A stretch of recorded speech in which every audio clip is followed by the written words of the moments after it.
in the college football playoff.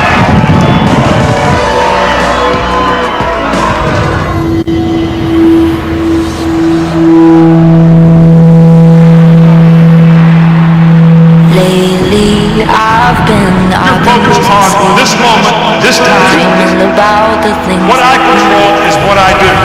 but baby I've been That's what you do. You take what belongs to you. Saying when we're counting dollars, we'll be counting stars. Beneath every goal we seek is the radiant light of a dream that shines in the eyes of a child, infuse the heart of a man. Welcome to the moment you promised yourself you'd reach. On to the next one. That's all I got to say. You know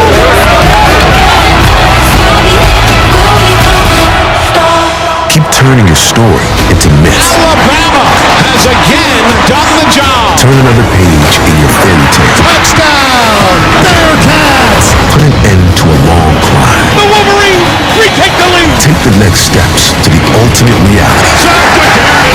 Everything that kills me makes me feel alive.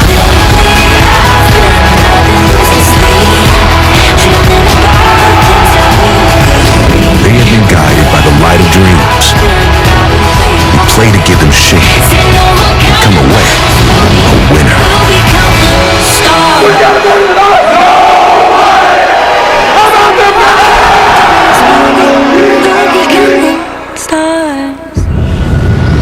For now, the national championship trophy is still the stuff of dreams, but by day's end, for two teams, it will be clearly visible and nearly close enough to touch.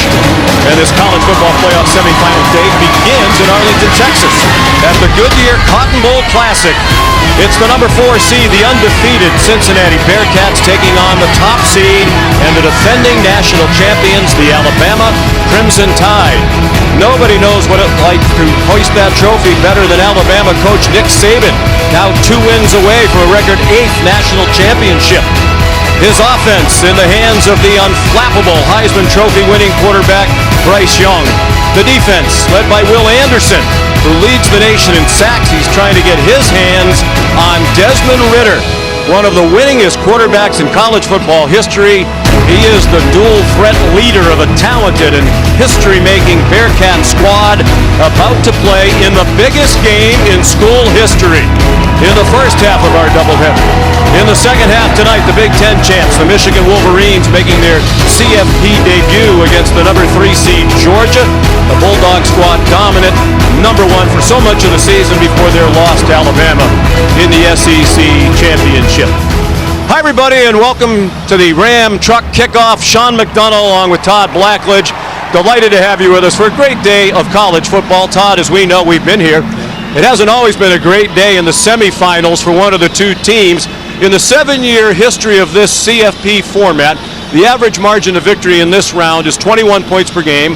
Only 3 of the 14 games decided by single digits. And the odds makers expect more of the same today. Alabama, about a 2-touchdown favorite. But Alabama has a lot of respect, as do we, for Cincinnati. Matter of fact, Bill O'Brien, the offensive coordinator for the Tide, said this Bearcat team would fit right in the SEC. Yeah. Well, the Alabama staff understands what we understand. This is a legitimately good Cincinnati football team. They've won 22 of their last 23 games. It's a veteran team with over 30 seniors who have played a lot of ball. They've got NFL talent all across their roster, and they know who they are. They play to their identity. I know what to expect. Quite honestly, I'm a little more uncertain of what to see from Alabama today. Is it going to be the team that had to fight to win close games down the stretch against LSU, Arkansas, and Auburn? Or will it be the team that blew out number 1 Georgia in the SEC championship game? We'll find out in a few minutes. One thing we know for sure, Bryce Young is going to be terrific. He has been from moment 1. We were in Atlanta to watch his first start of his career against Miami. Poised from the very beginning, and obviously enormously talented as well, on his way to winning the Heisman Trophy. And deservedly so. We knew about his arm talent, but you said the right word, poised. That's the thing that stood out to me from week 1 all the way through. His calm demeanor, his presence under pressure, and not only his poise, but also for a guy who's not very big, he has tremendous field vision. And if you make a mistake in coverage, he'll find it and he'll exploit it. One potential problem for him and for Alabama today, the absence of John Mechie, their leader in receptions with 96 on the year. He suffered a torn ACL in that SEC title win over Georgia. They do, however, still have Jamison Williams, and his information brought to you by Ram Trucks.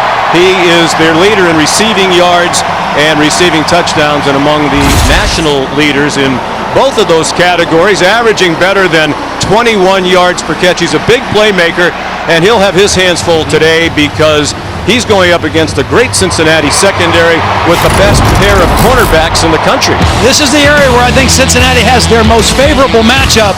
The combination of super senior Kobe Bryant and junior Ahmad Gardner, outstanding. They both are excellent man-to-man defenders and very instinctive zone defenders. And I think this secondary of Cincinnati has to have the idea and the plan. Let's limit Jamison Williams the best we can and force somebody else to beat us. Bearcats about to take the field, led by Luke Fickell, their head coach in his 5th season. What an amazing job he has done. With his magnificent quarterback, Desmond Ridder, alongside. Here comes Cincinnati at 13-0, the only undefeated team in the country. 13-0 for the first time in school history. And their 13-game winning streak, the longest active streak in major college football. You're watching the Ram Trucks kickoff, much more from Arlington right after this.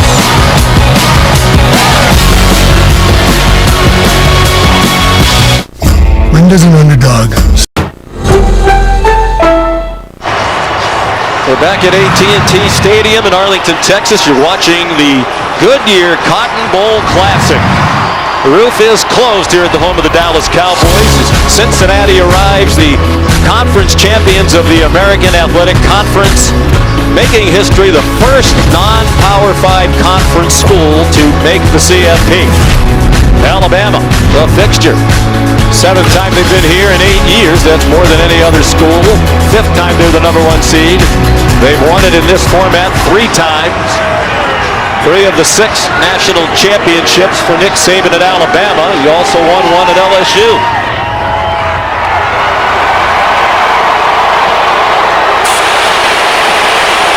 Seven titles for Saban, the most in the Associated Press era, which dates back to 1936.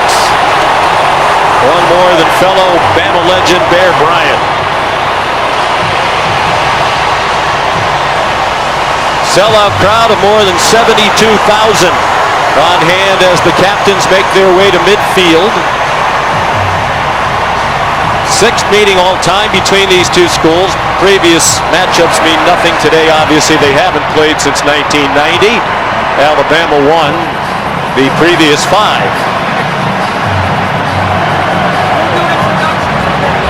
Steve Strimling of the Pac-12 is our referee. Welcome, everybody. To present this year's game coin is Bry Patton, chairman of the Goodyear Cotton Bowl Classic. Thank you, Bry. Captains, on behalf of the college football officials and in honor of Jim Blackwood, introduce yourself.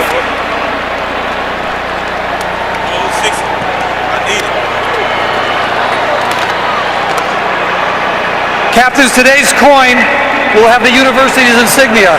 C for Cincinnati, A for Alabama. I'll flip the coin. Whatever's facing up will win the toss and have their choice. We're good? Here we go. I got it. We'll find it. Cincinnati's won the toss, and your choice? Cincinnati defers. You want the football? Which way you want to kick? Put your backs there. Alabama, put your backs here. Alabama will receive. Hey, let's have a great game. Let's go to work. We're delighted to be joined today by Laura Rutledge. She's with Nick Saban. Thank you, Sean. Coach, obviously you're not going to fill the shoes of John Mechie, but who needs to step up offensively in his absence? Well, I think the whole team needs to play better. We got guys that are capable, whether it's Javon Baker, other players, Trayvon Holden, And we got JoJo back, so, everybody's got to play better so the quarterback can play good, and I think that's the key to the game. Thanks, Coach. Now to Molly with Luke Fickell. Coach, you said to beat the champs, you have to attack and be aggressive. You're starting this game on defense. How do you attack Bryce Young early? Starts in the opening kickoff, man. We got to do a great job of containing them. We got to handle our emotions. This first quarter is really, really big for us. All right, thank you, Coach. Thank you. Fans on their feet in anticipation of the opening kickoff. This college football semifinal, a day anticipated for so long by so many of us, and it is finally here. A newcomer in Cincinnati, Michigan, a newcomer as well. Georgia will participate tonight for the second time in the 8-year history of the CFP, and Alabama, #1 seed. But this has the feel of a Final Four that's wide open. Yeah, I think so. I mean, obviously the two teams tonight are both outstanding participants. Both have a chance to go all the way. And Cincinnati, as we've already documented, they are better than most people around the country might understand or recognize. They've got a lot of veteran experience, and they're going to start on defense. And I think what Luke Fickell said is very important. Controlling their emotions early in the ball game and playing with discipline and poise. How excited are they to be here? And they have earned it. The Bearcats to kick off. Alex Bales will boot it away. Each team a dangerous return man. Even though he's one of the best receivers in the country, a likely top 10 NFL pick, they don't worry about injury on kickoff returns for Jamison Williams, the transfer from Ohio State. He is back for the Bales kickoff. Pair of touchdown returns against Southern Miss earlier in the year. Alabama's been here before, including last year when they won the national title, trying to go back-to-back. Many of their players played in the CFP last year. This is a new experience for Cincinnati. You would think a good start is important, particularly for the Bearcats. Good kick by Bales. It'll be a touchback. So here comes Bryce Young, the Heisman Trophy winner, fourth from Alabama since 2009, their first quarterback to win it. And he cemented his votes at the end of the year, led them back from 10 down late in the Iron Bowl against Auburn, a 97-yard drive, capped by that touchdown pass, and then against Georgia in the title game against a tremendous defense, championship game record, 421 passing yards. How about those numbers in his first year as a starter, second year in the program, 43 TD passes and only 4 interceptions. Brian Robinson is their leading running back on the left hip of Bryce Young. Robinson gets about 6. He's been banged up late in the year, a hamstring injury. He's battled sore ribs for much of the season. Curtis Brooks made the tackle for Cincinnati. Great nose man. Here's Robinson again. Down about a yard short of the first down, and it's Curtis Brooks again for UC. Cincinnati plays a very unique defensive structure. It's a 3-3 stack, and you would think you'd be able to run the football against them. They're pretty good against it, but Alabama coming out right now and trying to run the football right at them.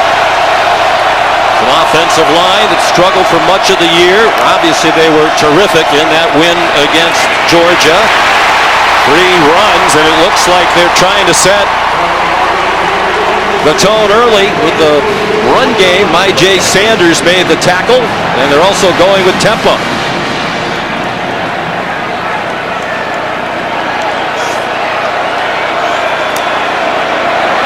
One of the reasons for the tempo, even though they're backing off of this, is Cincinnati likes to do a lot of movement and shifts, and this is making that Cincinnati defense be a little bit more stationary and vanilla. Jamison Williams, the interesting motion toward the backfield. Robinson, no signs of being hurt there. He lowered his head and powered forward. 50-year senior from Tuscaloosa, grew up about 10 miles from Bryant-Denny Stadium, not particularly highly recruited for much of his high school career, came on late. and then waited a very long time. Started playing for them in 2017, didn't make his first start until this year in his 53rd career game. Waited behind some very talented running backs, Damian Harris, Najee Harris, among others. Young in trouble, avoids the rush, and then finally gets taken down, but he managed to get back near the line of scrimmage before he was taken to the turf by Joel DeBlanco, the linebacker and their leading tackler for the year. Cincinnati feels if they can confuse the pictures a little bit, Bryce Young will hold on to the ball longer than he wants to. He was able to get back to the line, but they got the play. They give it to Jamison Williams on 3rd and short. Tremendous speed, and he had lots of running room. He goes down at the 34-yard line. I think the tempo that Bill O'Brien has Alabama playing with here in this first possession is causing some problems for Cincinnati. They were not in good position to defend that sweep. They're spotted at the 35. 1st and 10 Alabama. 2.5 minutes in, an impressive opening drive. And it's Robinson for nearly 10 more. When we talked to Luke Fickell, he said his biggest concern is how will we hold up physically up front in the trenches. These are going to be bigger offensive and defensive linemen than we've seen all year. And right now, Alabama trying to impose their will. Robinson again. A man on a mission. At the start of this game, powerful, 6'1", 225. Averaging 89 yards per game. Darian Beavers made the tackle, another excellent linebacker for Cincinnati.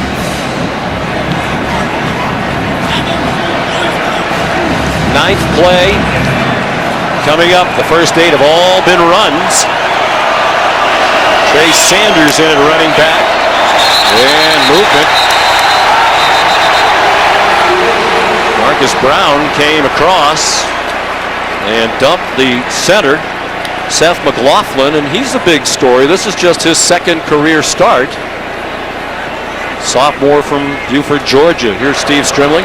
Offside defense making contact. 5-yard penalty, remains first down. And McLaughlin played the second half of the Iron Bowl in place of Darian Dalcourt, the starting center, and then started against Jordan Davis, the nose tackle for Georgia, and did very, very well. So they're very confident in what he's been able to do in limited playing time.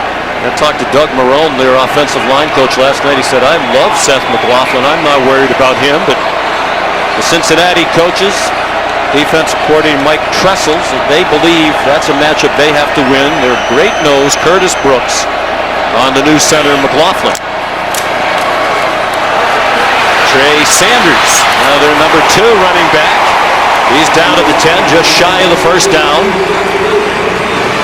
Sean, the other thing that Alabama is taking advantage of, Cincinnati is trying to play with 2 safeties kind of back to help protect against the wide receivers. That means less people around the line of scrimmage, and Alabama is just saying, well, if you're going to do that, we have favorable numbers to run the football, and we're going to run power football at you.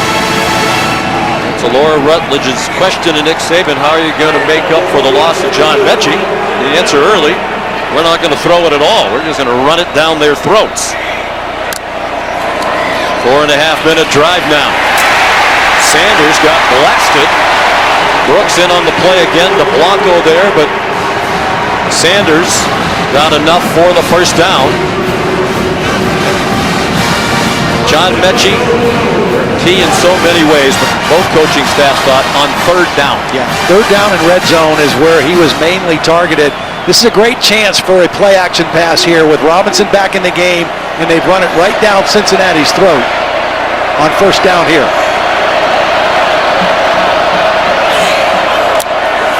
First and goal from the 8. Young throws, has his man, touchdown, Slade Bolden.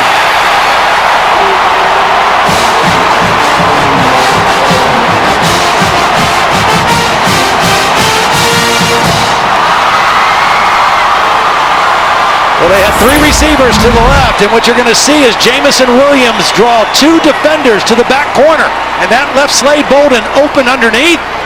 And Bryce Young, again, if you make a mistake, he's going to find the opening and get the ball to the right guy. And his 44th touchdown of the season now. And the 3rd for Slade Bolden. Extra point good off the foot of Will Reichert. 10 straight runs and finally a pass. Unbelievable. Perfect possession. Alabama gets on the board first, and John Mechie says, that's how we do it.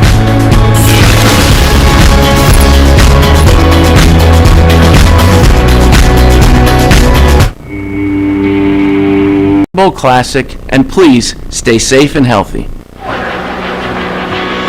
If you want to go to the College Football Playoff National Championship game presented by AT&T, you can do it with Playoff Premium, the ultimate experience that offers multiple package options, prime seating locations, all-inclusive hospitality, various other premium amenities. For more information, visit playoffpremium.com.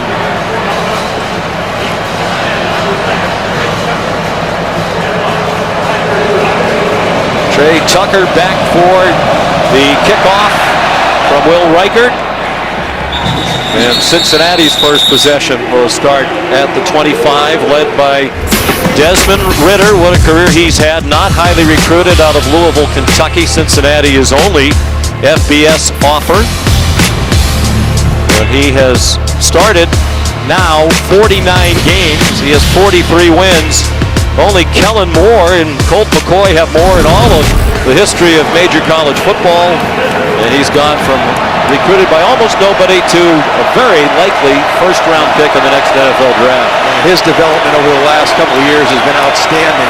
His quarterback coach, Gino Guidugli, was also a great quarterback for the UC Bearcats. 6'4", 215. His first pass is to Jerome Ford, a transfer from Alabama. We'll try not to say that over and over and over again, but it is part of the story. Here's today's Chick-fil-A Impact players. Ford and Alec Pierce is a guy they hope they can spring deep, Todd. Yeah, and they want to work him against Kool-Aid McKinstry, the freshman cornerback, but in order to throw the ball down the field, they have to account for Will Anderson, that other Chick-fil-A Impact player, and he is an impactful guy. They have some concerns in their secondary with the Crimson Tide. Ford stacked up just short of the first down. The line to gain is the 35. Henry To'o, Phil Mathis there for Alabama, and now it's UC trying to go quickly. If you don't get enough numbers, they'll throw a quick screen over here. It looks like Alabama's adjusting. Yep, here they go. They send it out wide. Michael Young has the first down. Transfer from Notre Dame. Stopped by Jalen Armour Davis, who did not play in the last two games due to injury. And he has returned here this afternoon. They are without Josh Jobe, a two-year starter at quarterback, who had foot surgery for turf toe after the loss to Georgia, and he's out for the year. This is the guy right here, Pierce, who is the guy that they like to throw the ball down the field to. He's excellent on contested catches down the field. Cincinnati wants to test some of those who will be playing in place of Jobe today. Quick pop straight up the middle. Jerome Ford. And the UC fans love the effort as he gets helped very close to the first down. Boy, what a great block by the right guard, Lawrence Mertz. Did a great job just clearing that area, and a powerful run for 9 yards on first down. Metz is a 6'9", 326-pounder. Started his career at tackle. He's more comfortable inside at guard, and he cleared the way on that one. He's from Germany. Legendary voice of the Bearcats, Dan Horde, calls him the German Giant.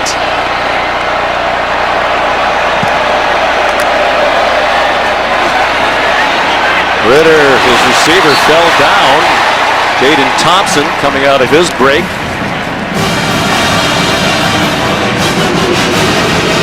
Second and short, they took a shot at the throw.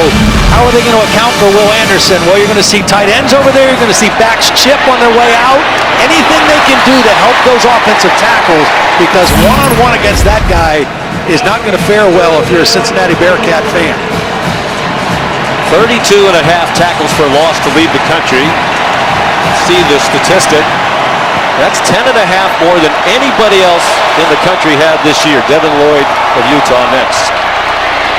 And on 3rd and 1, they pick it up with about 1.5 yards to spare. Ryan Montgomery, junior running back, who's a 3rd down specialist. It's a really good answer by Cincinnati. Not only are they moving the football, they're doing it on the ground. They're running right at this Alabama defense. They knew it would be tough to run inside. And Ben Brock, the offensive coordinator, also the tight end coach, has coached quarterbacks. Done a brilliant job this year mixing this offense, run and pass. Average 39 points per game, 8th in the country.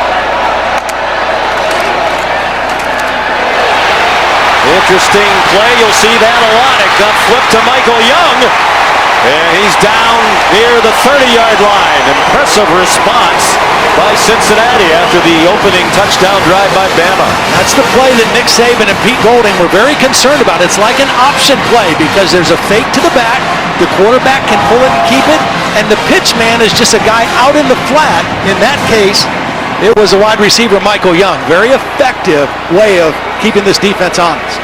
A lot of time that flip goes to one of their excellent tight ends. It's a 20-yard gain.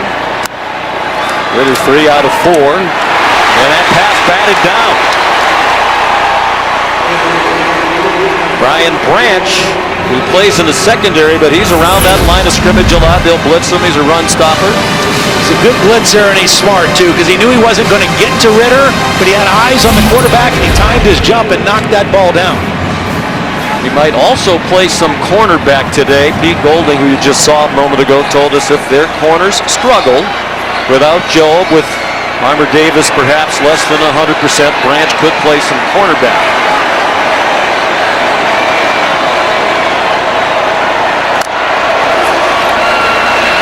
Ritter on target and a nice run after the catch.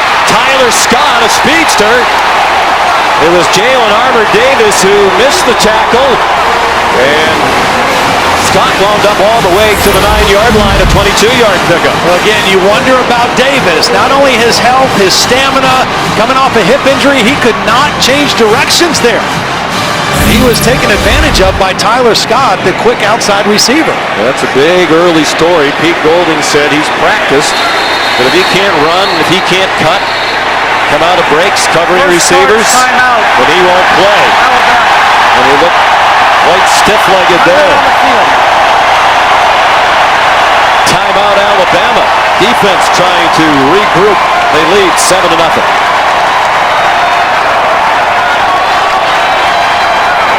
So at AT&T, everyone gets our best deals.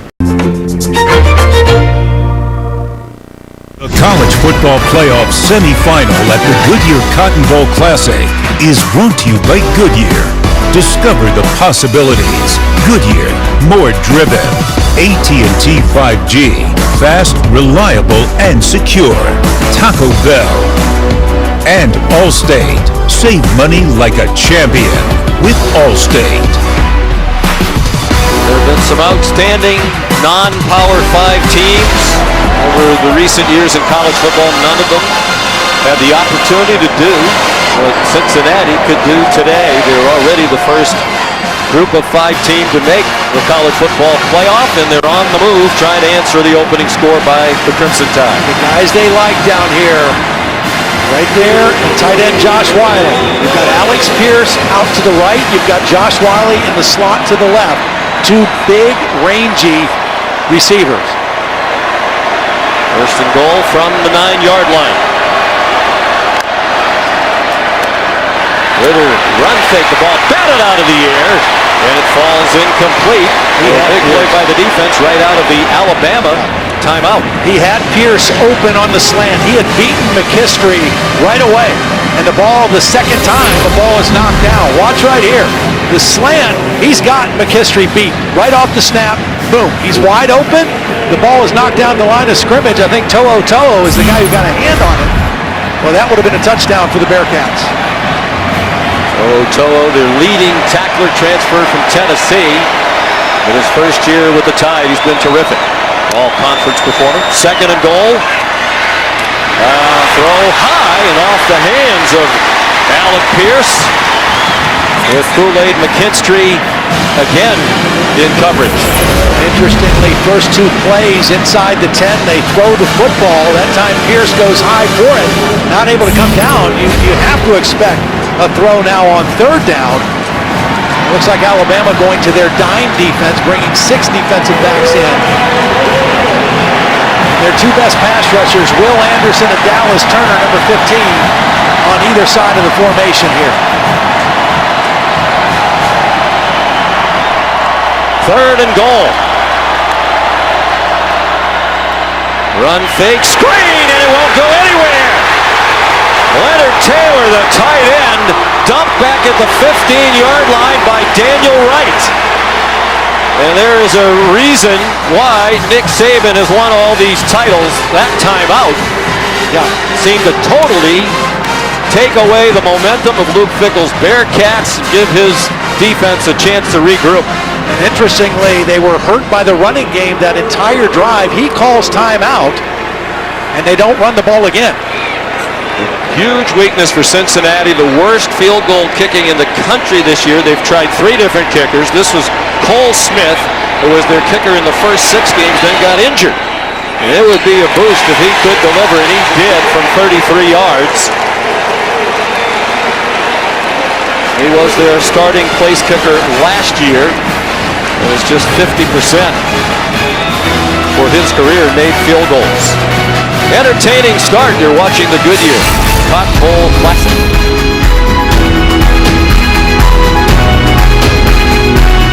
On the season finale of Fansville by Dr. To your Carolina Ford dealer today. Tomorrow we ring in the new year with a stellar triple-header bowl games on ESPN, starting from the beautiful Valley of the Sun, the PlayStation Fiesta Bowl, Oklahoma State and Notre Dame. Marcus Freeman making his Irish coaching debut as the head coach. And the Rose Bowl game presented by Capital One Venture X, Utah and Ohio State. And a nightcap, the All-State Sugar Bowl, Baylor and Ole Miss. Terrific year for those two programs. Each in the top 8 in the country. Each team scored on its opening possession. Alex Bales kicks off. His second touchback. And of course, before we jump ahead to that great triple header tomorrow, I don't think you need a reminder of this, but just in case you do, the Capital One Orange Bowl comes your way next. Number 2, Michigan. Number 3, Georgia. Michigan, the first college football playoff team in the history of this event to start the season unranked and make the playoff. And that's a big development here. You see the padding around the injured hip of Jalen Auburn-Davis. A little light cuddling of the bike. I think that's an electric stim unit of some sort, too. I saw the trainers adjusting it and trying to just get him comfortable, because he did not look comfortable on that last possession.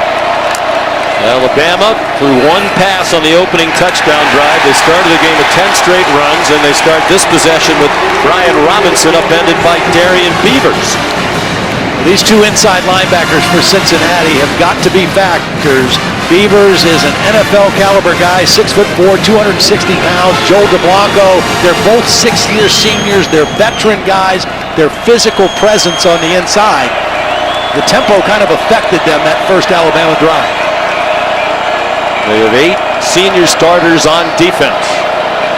Young was 1 for 1 on the opening drive. The touchdown pass to Slade Bolden of 8 yards. And he throws this one away.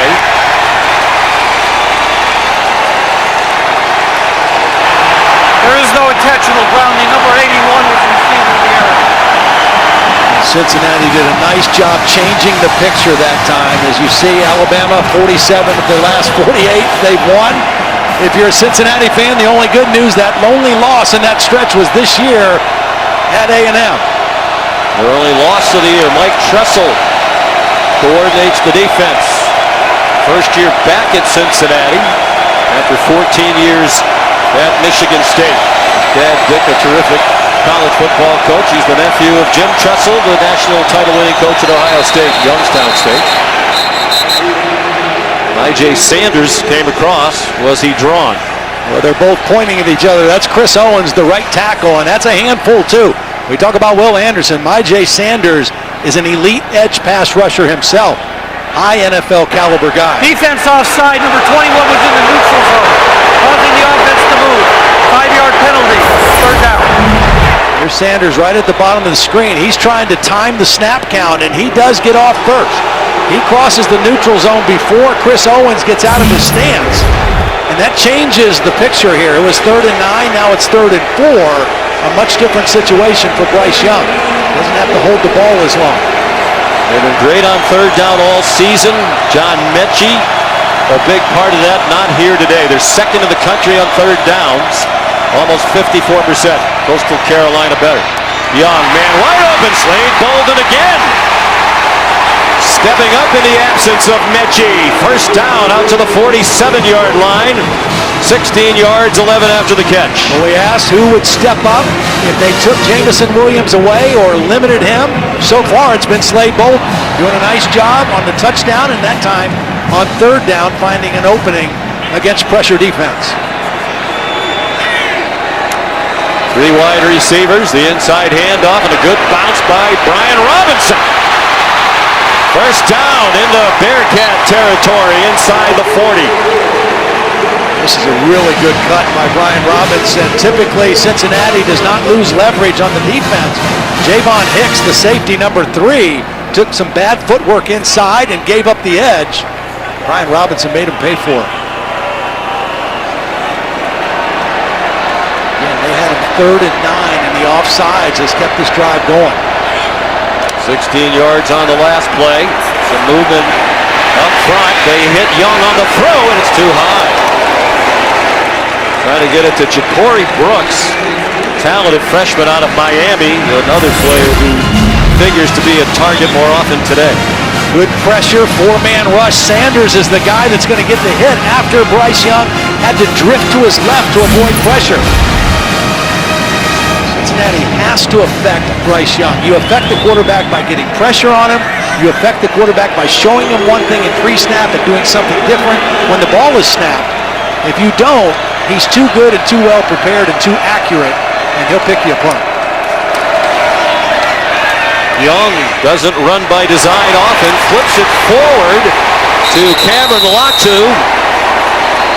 So he definitely flipped it forward. The only question was he beyond the line of scrimmage? There is a flag down. If he's behind the line of scrimmage, it's okay to flip it forward. I think he was across the line. If he's across, then it's an illegal forward pass. The black line is the line of scrimmage. And yeah, it looks like he's across there. Right here. The passer was beyond the line of scrimmage, and when he threw the ball, it went forward. It's an illegal forward pass. It's a 5-yard penalty, includes a loss of down. 3rd down. And Nick Saban wants an explanation, I think, Todd, because Latu didn't seem to be ready for him to flip it. Bryce Young held the ball for an extra split second. Let's bring in Matt Austin, our expert rules analyst. Matt, what do you think? Well, this play is reviewable. For the passer to be beyond the line, every bit of his body has to be beyond. If there's anything still in the neutral zone, the pass is legal. So his foot trailing, anything like that, makes it a legal pass. See there, he was trying to flip it to Latu a little sooner, wasn't looking.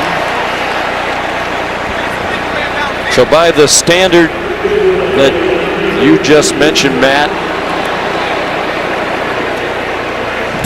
but without a shot right down the line, it's going to be almost impossible to tell. they'll check it out in replay.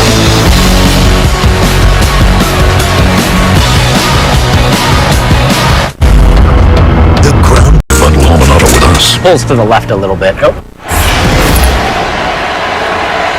back to the College Football Playoff Semifinal, the Cotton Bowl Classic presented by Goodyear. While we were away, Steve Strimling, the referee, announced that the call on the field stands. It's an illegal forward pass, so it'll go into the books as a 1-yard rush for Bryce Young, and then a 5-yard penalty from there. It's 3rd down and 14.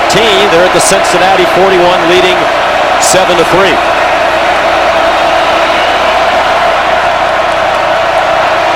They're 3 for 3 on 3rd down, but the average yard to go, 2.3. Young zings one, and a diving catch, outstanding catch made by Jameson Williams, and a ball behind him. He's down about 2 yards short of the first down, close enough that it looks like they're going to go for it. Bunch formation there, zone defense by Cincinnati, and you mentioned it, a great catch by Williams going back to the football. Quick snap, Robinson runs over the defense and has the Alabama first down at the 25. Really nice block by Jaleel Billingsley, one of the tight ends. Watch number 19 lead up in there. It's just kind of a power zone run because you've got a lead blocker. And Ryan Robinson running with force tonight so far.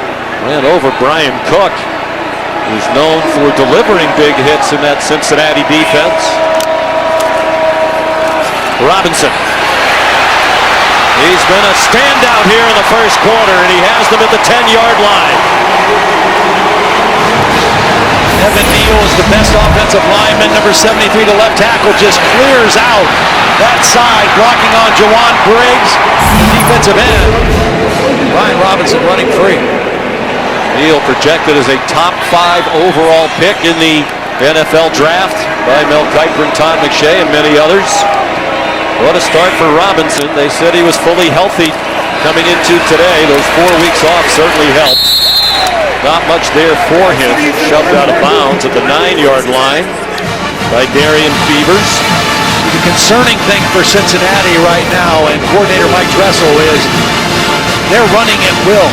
And so we are playing with our backs to the wall because Bryce Young, we know how good he is. We can't let them just run at will and let them go play action and throw when they want to. And right now, Alabama's got the upper hand because of their ability to run the football.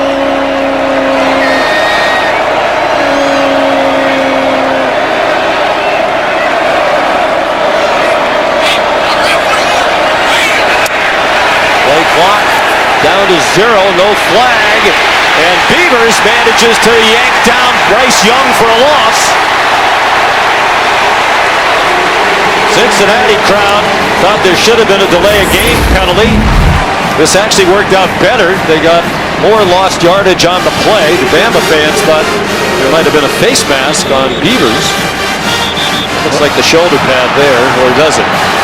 It started on the shoulder pad, ended up on the side of the helmet. I don't think he ever got the face mask or he never got the horse collar either. So a good play by Beavers. And they've been able to create a little confusion for Bryce Young in some situations. Now here's another critical third down play. They've got to come through again on back-to-back plays. 3rd and goal from the 15. They overcame 3rd and 14 to pick up the first down on 4th down to extend this drive. They don't have to snap it in this quarter. They do. Young across the line of scrimmage. Bryce Young shoved out of bounds inside the 5 by Ahmad Gardner, better known as Sauce to Bearcat fans. Unanimous All-American. Man coverage, and Bryce Young read that and saw that and started taking off and got that ball inside the 5-yard line. Still a 4th down, but a good read by Bryce Young as the first quarter comes to an end. Will it be a 4th down attempt or a field goal try? We'll find out.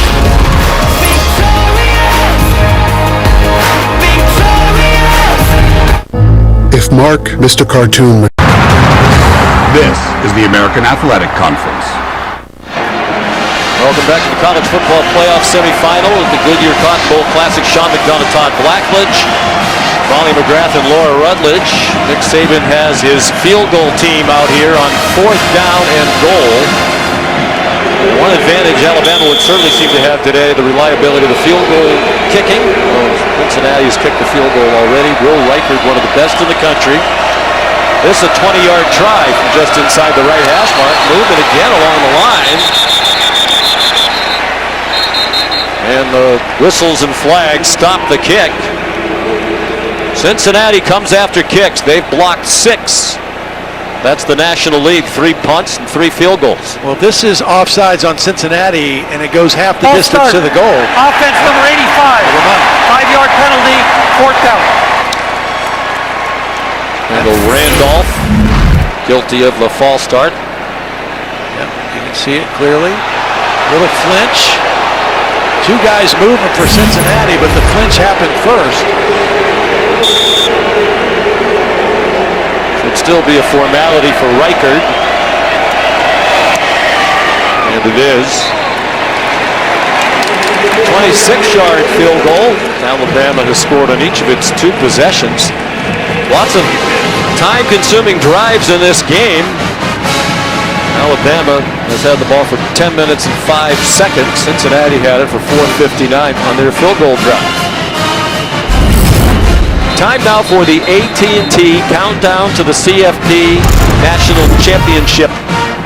And Alabama, by far the most experienced team of the 4 who've made it to the college football semifinals in year 8 of this format. They're in it for the 7th time.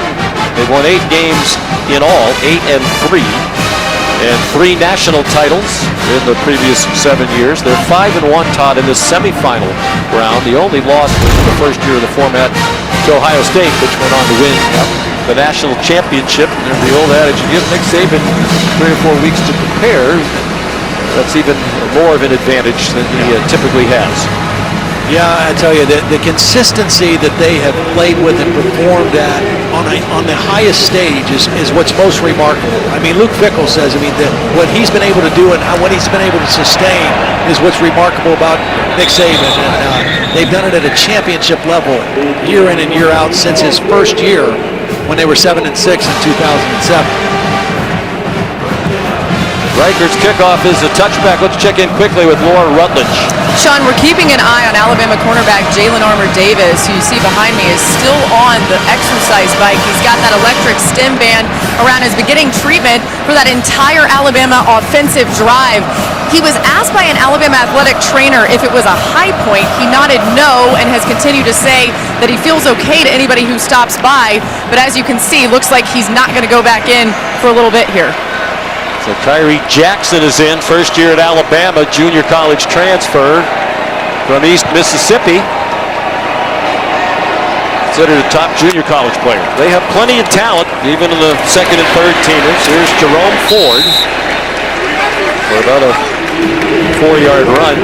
And because they have plenty of talent, Jerome Ford got tired of waiting, understandably so.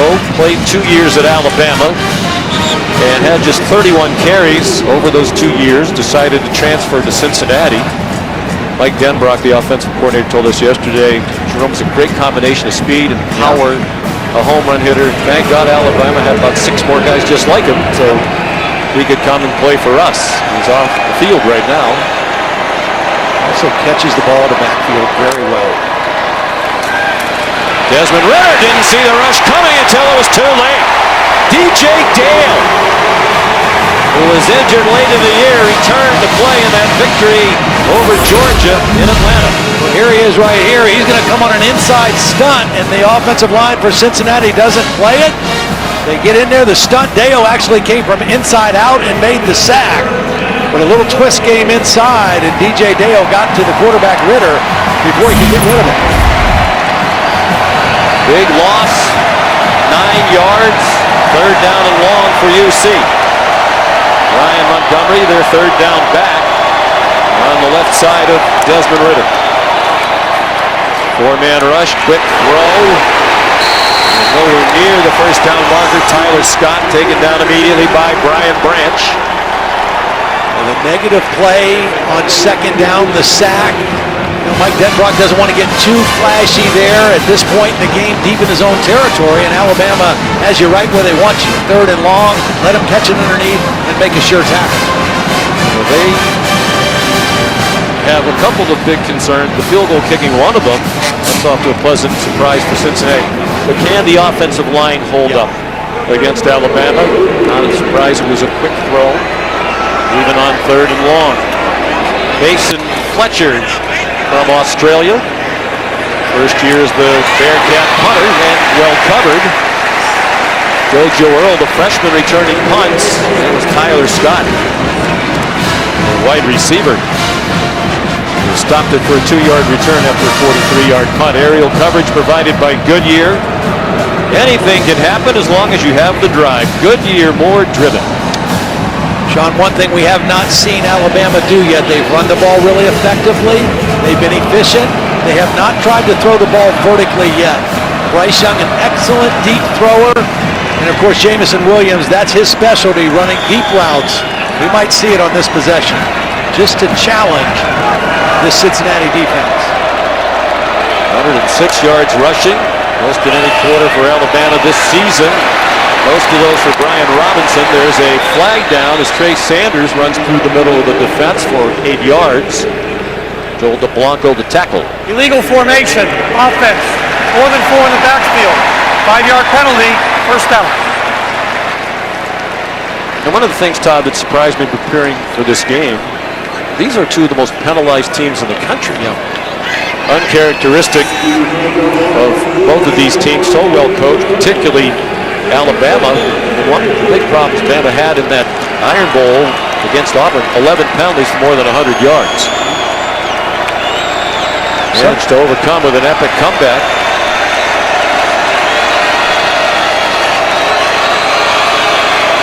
Each of these teams penalized more than 7 times per game.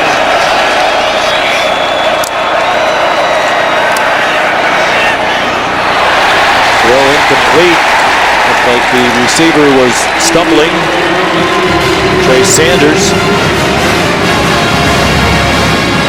Bryce Young just 3 of 6. He does have the touchdown pass to Slade Bolden, but again, Cincinnati doing a pretty good job of disguising their coverage. We've seen him have to throw the ball away a couple times.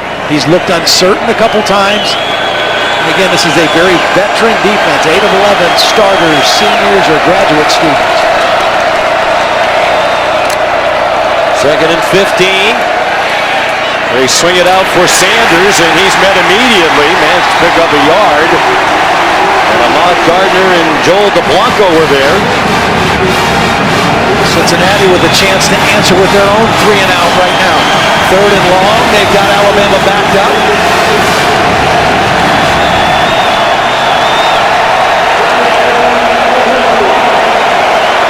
Expect a zone defense. This is a team that is excellent in zone coverage. Their linebackers understand zone concepts extremely well. They're showing pressure, and I expect them to drop out of it. Here's a blitz. Young in retreat. Flag down. Long throw incomplete. They brought pressure and they drew the hold. They forced the quarterback out of the pocket. 79. Penalties decline. Result of the play, 4th down.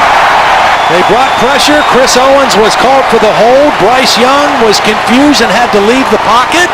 And Cincinnati got the 3 and out. And there's the development along that offensive line.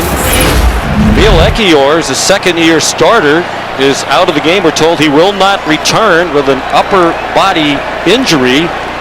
So a true freshman, J.C. Latham, number 65, now in at right guard. James Burnip to punt. Ryan Montgomery back deep. Burnip also from Australia. Both of these schools have a punter who hails from the land down under. Fair catch, 42-yard punt. You're watching the Goodyear Cotton Bowl Classic.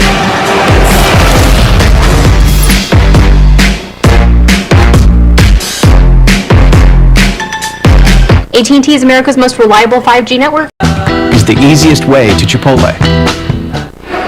Taco Bell in the college football playoff are bringing the best of the regular season to the college football playoff by creating the Live Moss student section.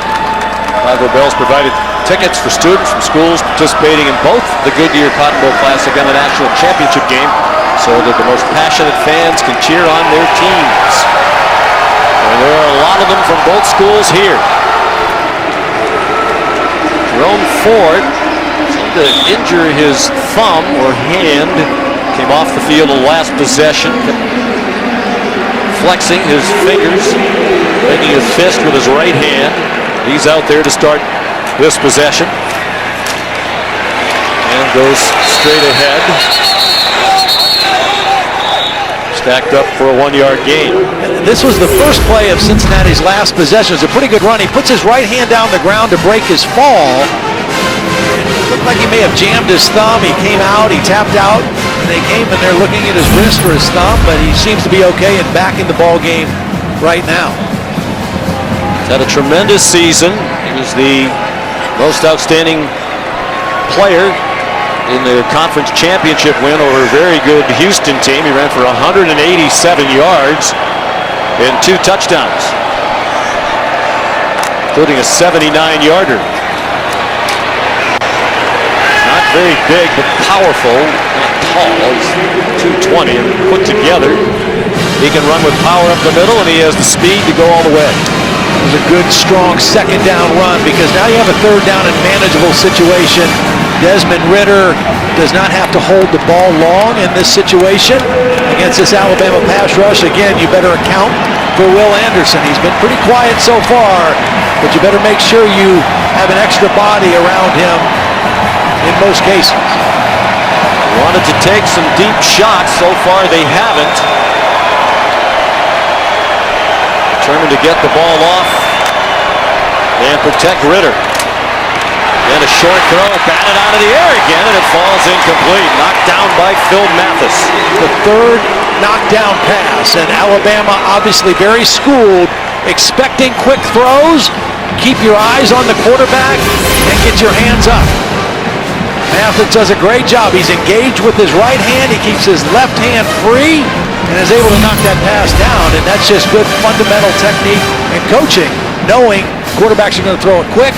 You can't get there, do the next best thing. Slade Bolden back for the Mason Fletcher punt.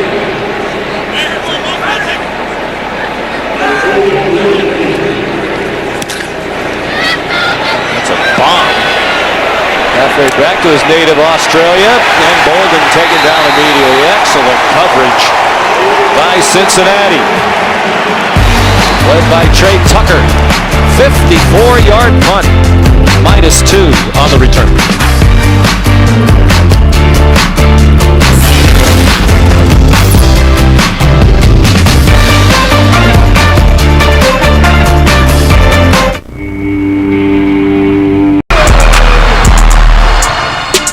The College Football Playoff Semifinal at the Goodyear Cotton Bowl Classic is brought to you by Goodyear. Discover the possibilities. Goodyear, more driven. Cheez-It, cheesy, crunchy satisfaction. And the proven formula of Gatorade. Greatness starts with G. That was a great start for Alabama. Impressive opening drive for touchdown. Cincinnati fans stating their case, and Bill O'Brien agrees. When we talked about Cincinnati, offensive coordinator for Alabama, he said, I don't want to hear any of this non-Power 5 conference, well, let's call it nonsense. That wasn't the colorful description of it that Bill O'Brien gave us.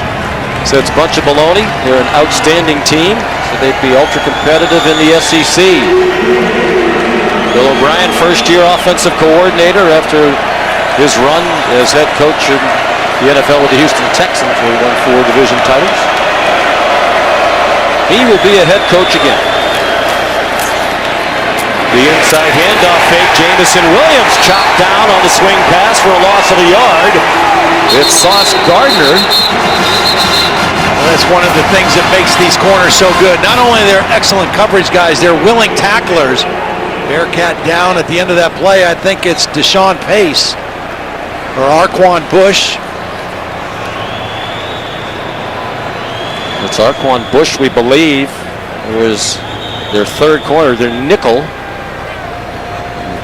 Coach Tressel told us he'd be the best corner on a lot of teams.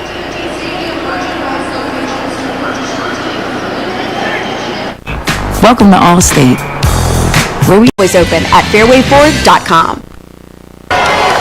Want more stats? Just ask Siri, who leads college football in receiving touchdowns. We know the answer to that. Jordan Addison from Pitt, Jared Stearns of Western Kentucky. Tied for the national lead. Jamison Williams right behind. Haven't thrown it to him much. Targeted him 3 times. Probably will take a shot deep at some point. Test these great corners. Young over the middle. It's Jaleel Billingsley. And on 2nd and 11, they pick up the first down. Here's a little quick read by Bryce Young. Kind of a pop pass to the tight end. voided area, vacated area. Billingsley shows his athleticism. Arquan Bush came out for one play. Looked like he just had the wind knocked out of him. He's back on the field now. Brian Robinson. Wow! Looked like they had him completely stacked up, but 3 or 4 Bearcats couldn't get him on the ground. He picked up 6.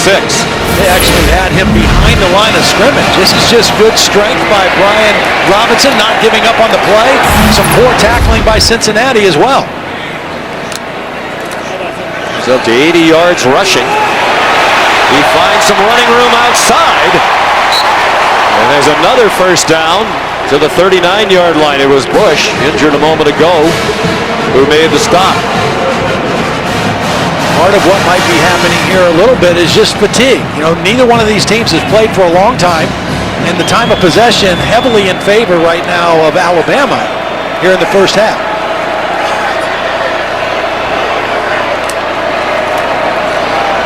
Trey Sanders runs into some traffic. Again, they didn't get him down as quickly as they might have. Finally, Joel DeBlanco did, but it's a gain of 6 more. If you're Bill O'Brien, you're saying, okay, we're running the football well, we're controlling the clock, controlling the game, but at some point we've got to try to get number 1 involved and let him run down the field and do what he does best. Most anticipated individual matchups of the bowl season. Jamison Williams against Ahmad Sauce Gardner. There's Williams. And another poor attempt at tackling by Cincinnati results in a big gain to the 29-yard line. Well, that's 3 or 4 plays in a row. I think they may bring this back and say his knee was down. But regardless, he's working on Kobe Bryant. Yeah, he's definitely down. The ruling on the field is the runner was knocked down. The previous play is under review. Kobe Bryant with the tackle, the Jim Thorpe Award winner as the best defensive back in the country. I don't think anybody on either side doubts that play is coming back, but they'll get a breather. Kobe Bryant is named for the late great basketball star, and this Kobe ordinarily wears number 7, but today to honor the Lakers star Kobe Bryant, who wore the number 8 for part of his career, he has switched to the number 8. He grew up idolizing Kobe Bryant, wanted to pay his own personal tribute. Really embraced the late Kobe Bryant's Mamba mentality of competing and bringing your best every day. And again, these 2 corners, clearly this play is going to come back. It's still a first down, but the 2 corners, Kobe Bryant plays to the field, and Ahmad Gardner plays to the boundary of the short side of the field. Ahmad Gardner has extremely long arms. He's 6'3". He presses most of the time. The runner's knee was down at the 49-yard line. He made the line to gain. It's 1st and 10. But it's as good a tandem as you're going to find. And then the guy who was shaken up on this possession, as you mentioned, Arquan Bush, the 3rd corner or the nickelback, could be a starting corner on most teams.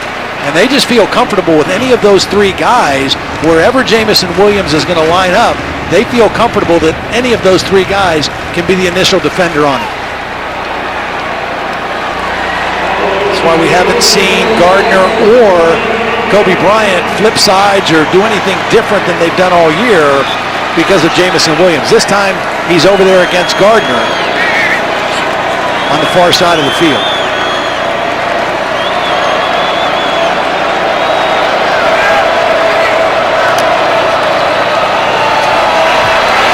Robinson. You don't need to throw it deep to Jamison Williams if you can continue to run the ball like this. That's almost 10 more. He's down at the Bearcat 40.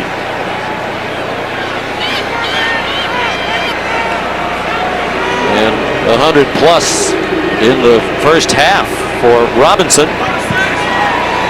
Again, if you have to try to keep these safeties back here for the pass game, that's only 6 guys in the box. And Alabama says, if you're only going to put 6 there, we can run the football. Why wouldn't Cincinnati put more up there? They love their secondary. They know their corners can cover. One-on-one. Here's Mike Tressel. Luke Fickell is very involved in the defense. Longtime defensive coordinator at his alma mater, Ohio State. But Mike Tressel said to us the fact that Kobe Bryant and Sauce Gardner can play one-on-one and play it so well enables us to do a lot of the things that we do, and you would think one of those things would be crowd the box. Well, right now they've been a little bit conservative, and they have given up run yards, and you know, so at some point he's going to have to make a decision. Do I commit another guy? Do I bring a safety down and play more of a one-high safety look and trust my corners to hold up? I think we might see that, particularly if they get closer to the red zone on this possession. And credit to the Alabama offensive line. For so much of the year, the narrative was that this might be the worst offensive line of the Nick Saban era. But boy, have they done the job down the stretch, particularly in that championship game against the Georgia defense. A lot of people were saying it might be the best of all time in college football. It's Doug Marrone, the line coach. And that Auburn game that they barely won.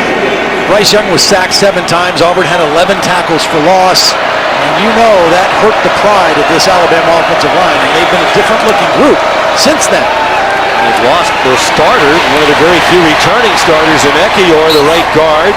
Ja'Cory Brooks, another good first down play. These are just all little short play action throws off the run game. You have to respect the run fake because Alabama has run it so well.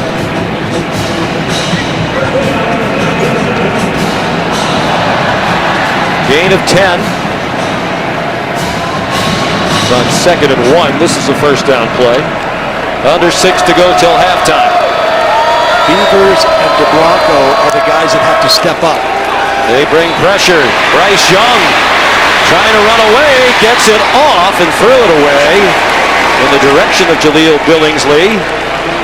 Barry Taylor had initial pressure, and then Deshaun Pace, the linebackers, are leading sack man, made him throw it away. Yeah, you're going to see pressure, and Deshaun Pace, I really like him. He's a young defender. Watch him instinct. He gets blocked initially and then accelerates to the quarterback, forces the throwaway by Bryce Young.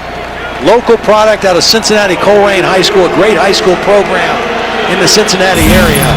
And he's a playmaker, leads their team in interceptions, has a real instinctive nose for the football. Third leading tackler, even though he splits time with Ty Van Fossen. The position they call sniper, outside linebacker. Young, short throw, short catch for Jamison Williams. Has morphed into a possession receiver today in the absence of John Mechie. Well, I think we've seen Cincinnati showing great respect to the passing game of Alabama. And we've shown Alabama and Bill O'Brien showing great respect to the pass defense of Cincinnati, not challenging them down the field so far in the ballgame. Approaching 5 minutes to go till halftime. Bolden has kind of been the guy on third down here for Bryce Young. Williams going in motion. Young found an open man, but it's an incomplete pass off the hand of Jaleel Billingsley. He was open. It would have been a first down. They'll settle for a field goal try. Yeah, the last 2 throws, Bryce Young did not look comfortable, and we haven't said that about him much all year. Billingsley's open. The ball is a little bit behind the receiver. You got DeBlanco there to try to get a deflection anyway. But 2 throws in a row, that did not look like the Bryce Young we've watched all year. I wonder if he saw DeBlanco about to step into the throwing lane. That's why the throw was a little bit behind. 44-yard try for Will Reichard. Wide left. A rare miss by Reichard, who had made his last 6, 8 of the last 9, and was 83% for his career. You wonder if kickers are bothered by this or not. It's a good snap, but the laces are right behind, right at the kicker's foot. And Reichard with a rare miss. Cincinnati gets the ball back.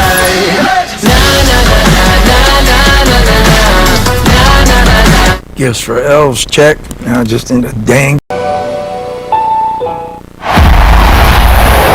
This season, along with their contributions to universities' general scholarship funds, for every field goal and extra point made, Allstate will also donate to the American Red Cross to help with disaster relief efforts. Thank you, Allstate. John, Cincinnati's got to go at these corners again. Right now, Alabama's down to their number 3 and number 4 corner in the ballgame. They're both talented guys. You got to challenge them. It looks like Ritter wants to deep. Can't find anybody open. Throws, and it is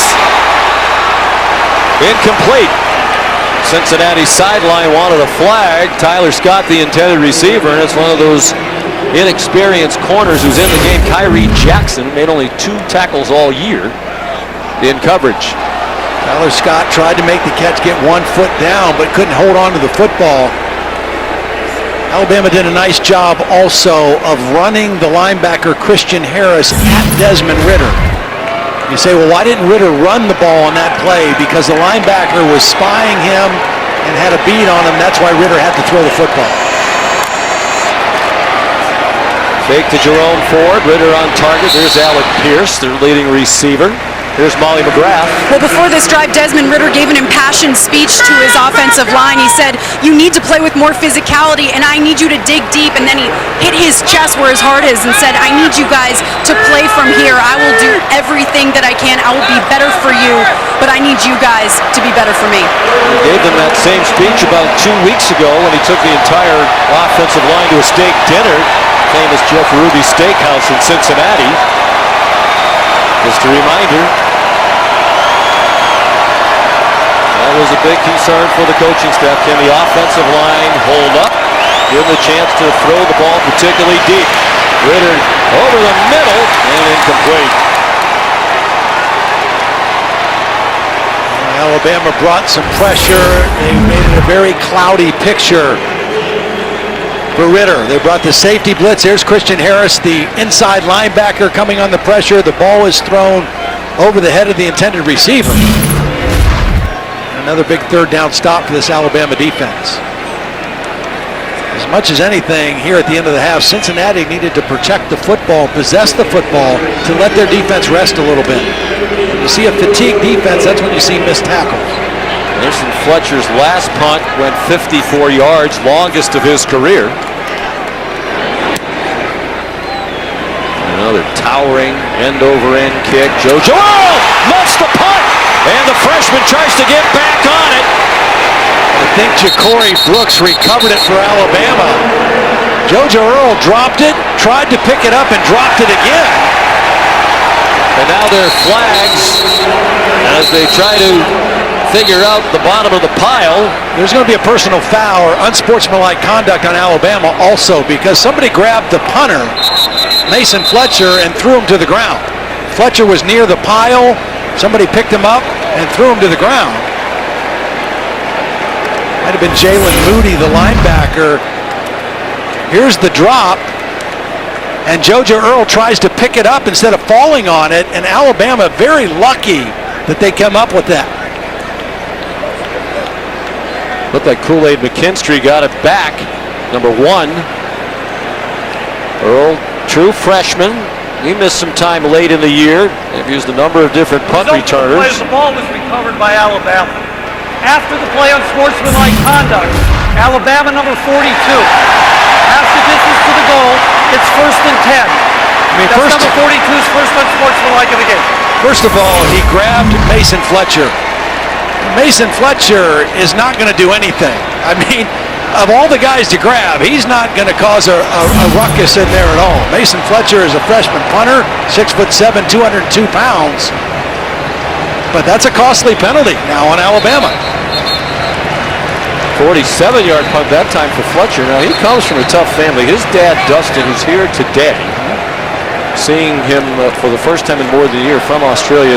Dustin Fletcher, 23 years a star in Australian rules football. And you'll explain later some of the rules differences. He's considered one of the best defenders in the history of Australian rules football, a champion himself. And here today, Mason's 6'7". He gets a size from his dad. He's 6'6". Younger brother Max is a scholarship to punt at Arkansas. Well, because of the punt, because of the penalty, Cincinnati has a chance to flip the field if they can get a stop. But they got to stop Brian Robinson. He runs out near the 12. The field goal kicking's been a problem for Cincinnati, but the rest of their special teams are excellent. And you wonder if Earl, if he had it to do over again, would have gone for a fair catch with Tyler Scott right there as he went to field it. Right now, Doug Marone, the offensive line coach, has to be thrilled with the way Seth McLaughlin's played at center because Curtis Brooks, number 92, has had a pretty quiet night so far at the nose tackle. Young under duress, forced to throw it away. They have got him uncomfortable. And we saw Auburn do this. The only team that I saw make Bryce Young uncomfortable for stretches of the game was Auburn in the Iron Bowl. And right now, Cincinnati, Myjai Sanders with the pressure, and brings up a critical third down right now for both teams. Darian Beaver's also there. Sanders' numbers are down this year in terms of sacks, but the coaches say that's because he gets so much attention, double teams. It paves the way for others to excel. Third down and 4. Just more than 3 minutes to go in the half. Alabama leading 10-3. From their own 12, the catch made. And Jameson Williams backpedaled just long enough to get a big first down. Well, we're seeing a different role for Jameson Williams today for sure. I mean, normally in those third down situations where they needed tough catches, that was John Mechie territory. Jameson Williams are making them today. Brian Robinson stacked up by Curtis Brooks. Both teams have 2 timeouts left. Luke Fickell thinking if his team can get a good stop on this second down play, he might use one here. Trying to get the ball back one more time. Remember, they deferred on the opening toss. They'll get the ball to start the third quarter. You want to try to build some momentum here at the end of the first half and into the start of the second. Young again, a little skittish in the pocket, flips it back to Brian Robinson, not skittish for long. Brian Robinson across the 40 and shoved out at the 42 by Arquan Bush. Well, again, we talked about the poise. He's looked a little uncomfortable at times, but he's going to maintain his poise. He's looking downfield. Everybody's covered. There's no open receivers. He starts to take off, and out of the corner of his eye, he sees his back. Brian Robinson flips him the ball, and they get another first down. 5 quarterback hurries, 1 sack for Cincinnati. Right on target, Young to Ja'Cory Brooks. Now the opposite is true. Bill O'Brien and Nick Saban have 2 timeouts. Now they've crossed the 50. Now you're thinking about how do you score again? They have plenty of time. Yeah. 14-yard completion to Brooks, who's come on down the stretch. 2 catches today, giving him 7 for the year. Top wide receiver recruits in the country. They'll get a lot of them, as many as they're sending on to pro football.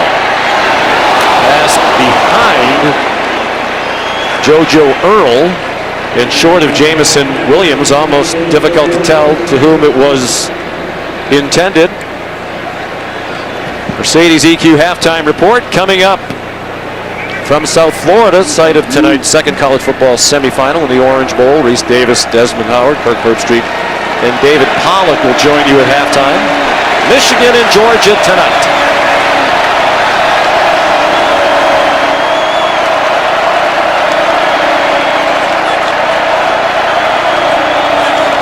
Williams lined up on Kobe Bryant to the wide side of the field down here at the bottom.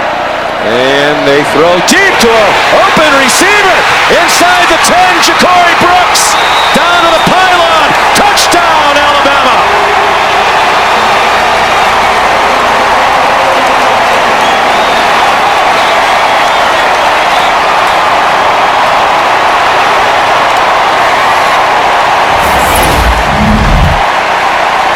Let's make sure it was a touchdown. We'll take a close look at the replay. It's the AT&T 5G pylon camera. Brian Cook desperately trying to force him out before the end zone. And it's a touchdown. Now that was a beautiful read. He found the matchup against Arquan Bush. Bush tried to reroute Ja'Cory Brooks and then lost him. Bill Reichert, the extra point, saw Bryce Young's parents, Craig and Julie. What a wonderful ride it has been for them. And what an impressive young man their son is on and off the field. Now here's what Bryce Young saw. He saw Ja'Cory Brooks running from the slot outside. Now watch Arquan Bush try to reroute him with the hit. And when he did that, Brooks didn't lose his stride. and he ran by Arquan Bush. And again, if you make a mistake in coverage, Bryce Young's going to find it. He had looked a little uncomfortable. That time he was poised, he was protected, and he made a beautiful read and throw to Ja'Cory Brooks. 2 touchdown passes for Young today, 45 for the season, second most in a single season in SEC history. Only Joe Burrow has thrown more. He threw 60 2 seasons ago on LSU's way to the national championship after Burrow won the Heisman Trophy. Bryce Young, as you know, Todd, could be the 3rd straight Heisman Trophy winner to win the national title. His teammate Devontae Smith did that last year. Big sequence of events here late in the half. Tyler Scott has great speed. Tyler Scott to the 40. And a chance to take advantage of great field position after an outstanding kickoff return. Join us for Monday Night Football as they cap off Week 17 on ESPN, ESPN Deportes, and the app. The Cleveland Browns and the Pittsburgh Steelers, AFC North teams desperately fighting to keep their playoff hopes alive as the NFL regular season is winding down. We remind you to the first time ever, thrill of Week 18 regular season finale doubleheader. That's on Saturday, January 8th. For the Super Wildcard Weekend Monday Night Playoff game on January 17th. Exciting NFL action to come on ESPN, ABC, and ESPN+.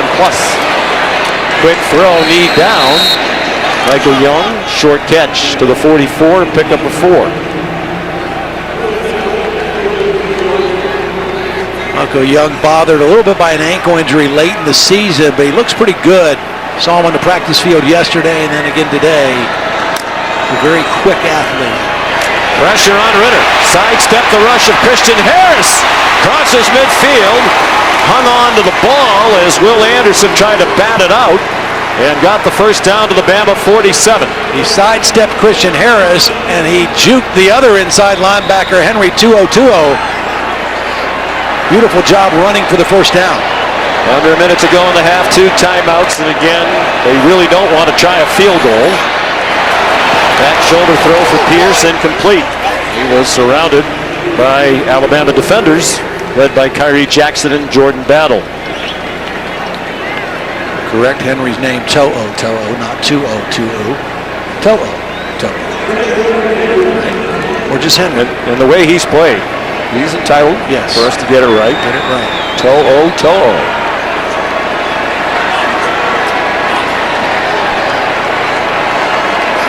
From the Alabama 47 with 47 seconds to go in the half. Bama leading by 14. They pick up Anderson well, the throw too high. Intended for Leonard Taylor. Excellent tight end. Desmond Ritter a little upset with his tight end there. I don't know if he didn't run the route that he wanted him to, if he thought he was going to break out. But Desmond Ritter clearly not happy with the result of that play. Neither team taking deep shots today. Particularly surprising that Cincinnati hasn't done it much, given that they thought they could exploit some of those new defensive backs out there for Alabama, less experienced defensive backs. Now, 2nd and 10 and 3rd and 10 are not the best times to try that. Ritter runs into his own man and gets taken down by the brilliant freshman Dallas Turner, who's transitioned from 3rd string to start the year to a force with 6.5 sacks now on the year. Well, he beat the left tackle, James Tunstall, right off the snap. Desmond Ritter, here he is right here. He's going to beat the left tackle. Desmond Ritter's going to step up in the pocket and run into his right guard, Lawrence Metz. And then Dallas Turner just doesn't give up on the play and gets the sack. And each team is going to let the clock expire.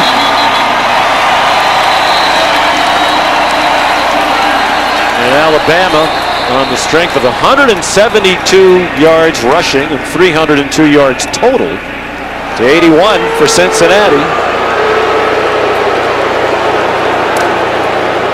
Now the officials, I believe Cincinnati called a timeout, and I think the idea here, Todd, is now you take a shot. Yeah. Throw a Hail Mary. Yep.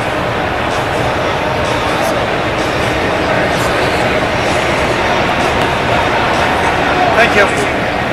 You're welcome. So the ball at the 49. Ritter certainly with the arm strength to get it all the way to the end zone. And they love that big target, Alec Pierce, on jump ball plays. So you got Alec Pierce, you've got Josh Wiley, who's been very quiet so far, one of their two talented tight ends. Those are the big target guys that you potentially have if you want to throw the ball towards the end zone. They send three receivers wide to the field side and one receiver into the boundary. Three defenders back near the 15-yard line. Pressure. Ritter is sacked and the half. Will Anderson. Well, it was Dallas Turner the play before. This time it was Will Anderson. They even had the back there to try to help. End of the first half. But that's like helping stop a locomotive. And Will Anderson ends the half with a sack. Putting up numbers unlike anybody in Alabama history, except for the great Derek Thomas. National Defensive Player of the Year, Will Anderson. And here is Laura Rutledge. Coach, how would you describe the way that the half ended there for your defense? Well, it was great. I mean, we did a great job in 2 minutes. You know, Bryce made a good play to the back, so we got field position and scored, which was important. And the defense did a good job in 2 minutes to get him stopped, so that's great. All right, thank you, Coach. I think. Let's go to Molly with Luke Fickle. Coach, what will it take to come back from this deficit? I mean, we gotta do a better job getting off the field and defensively, especially on third down and stopping a run. And our offense has just got to get back like they were the first drive there. We got to move the ball around. We got to take some shots. We're gonna have to battle. Thank you, Coach. Our score at halftime is Alabama 17 and Cincinnati 3. We'll send you to the studio for the Mercedes EQ halftime report after these messages.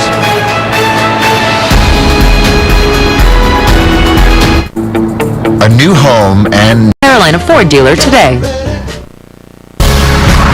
You're watching the Goodyear Cotton Bowl Classic from AT&T Stadium, Arlington, Texas. The home of the Dallas Cowboys of the NFL, hosting today's first college football playoff national semifinal.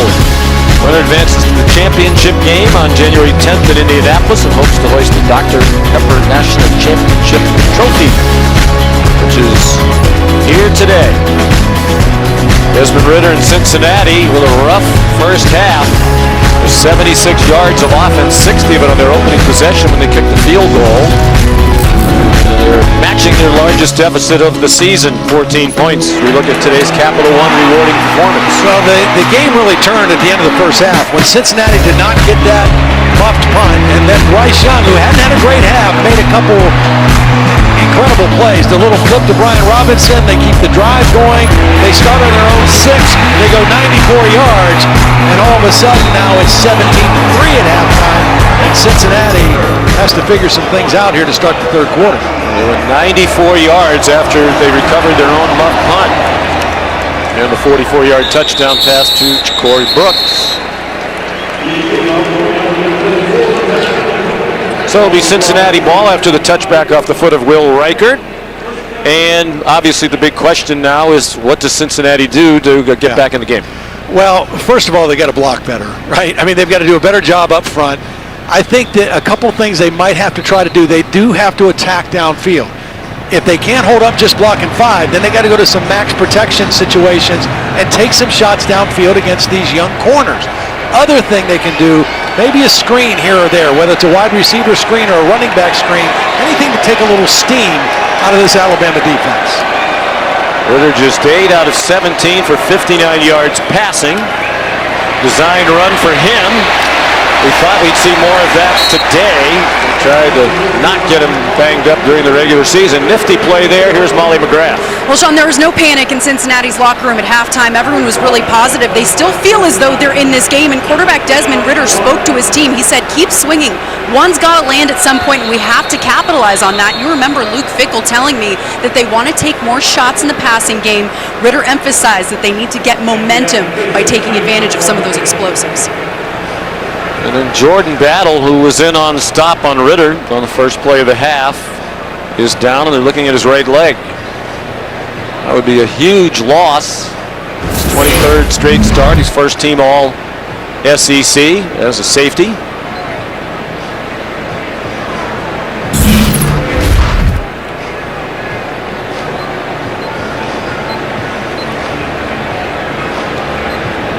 He's been a part of the Alabama defense. He's had an excellent day.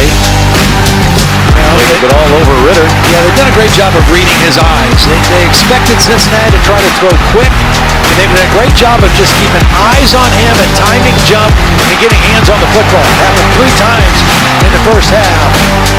Really good sound fundamental discipline.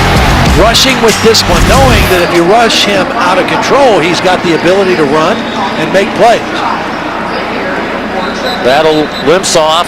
He's 76 yards for Cincinnati, the fewest in any half by any team in a college football playoff game. This is year 8 of the CFP.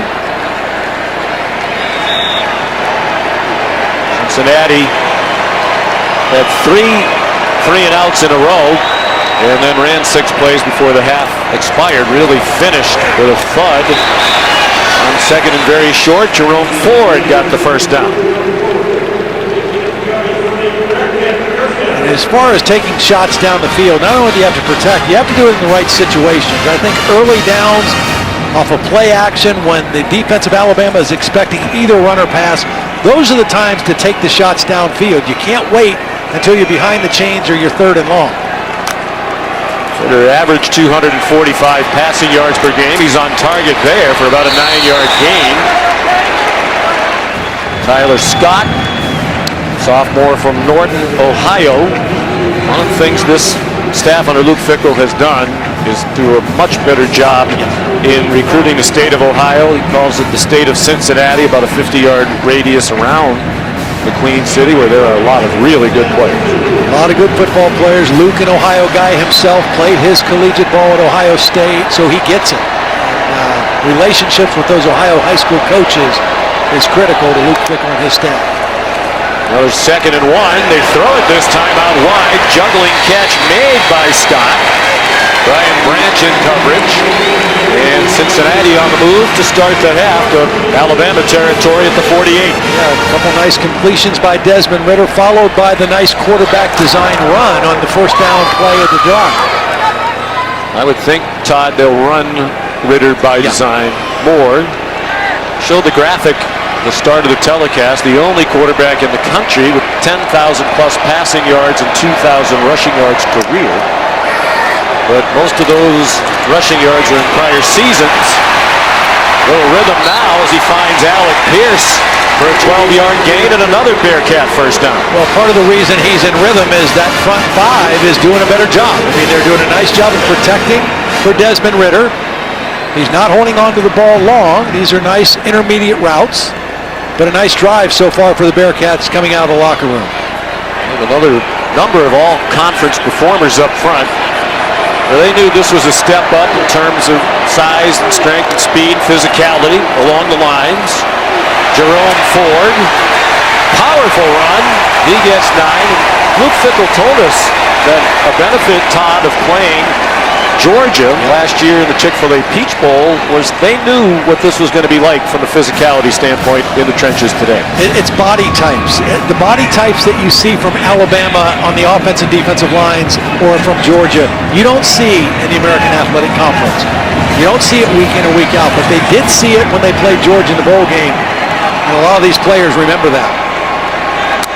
Only helps them to keep getting 9 on first down. Here's a quarterback draw. They had a first down inside the 25-yard line. So that's a different kind of quarterback run. Cincinnati has not been a quarterback counter or quarterback power type team. That time, Mike Denbrock said we've got to get him more involved.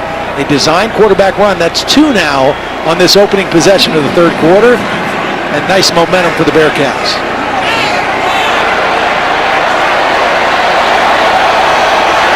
Josh Wiley, the tight end number 81. Got to get him involved somehow too.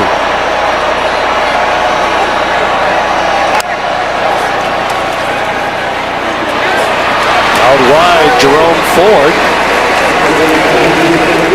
to the 19-yard line. Ritter likely to be a first-round pick.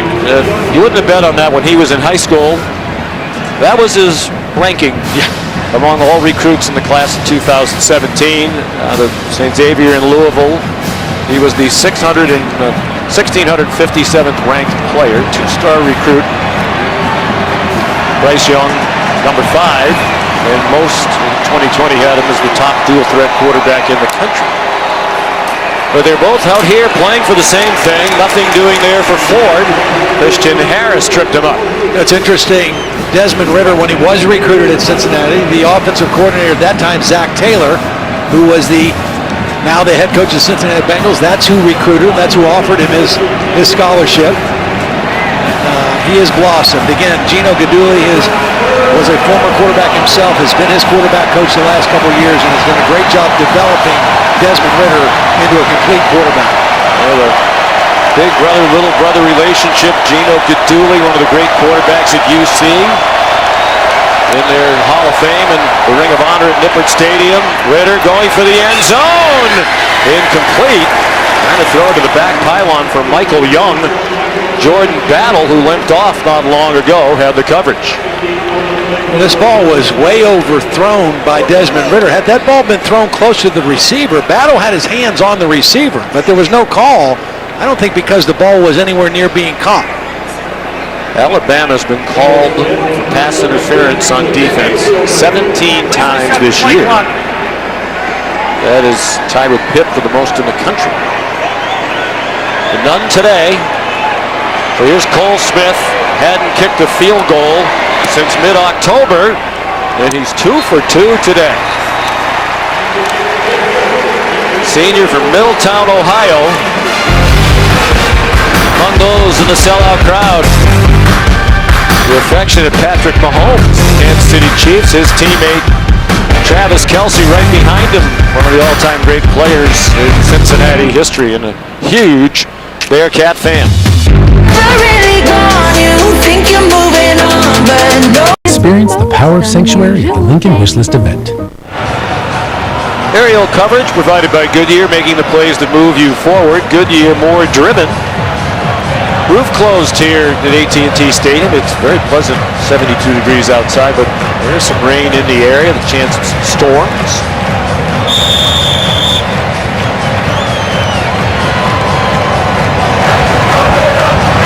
Jamison Williams back for the kickoff. Cincinnati with a field goal on its first possession. The second half, that's what they did with their first possession of the first half. Still down 17-6. As Alex Bales kicks off. Williams is going to try it, and he got blasted at the 15-yard line. Ty Van Fossen. That was the first kickoff that was returnable. Jamison Williams outstanding, but Ty Van Fossen right there. Wow.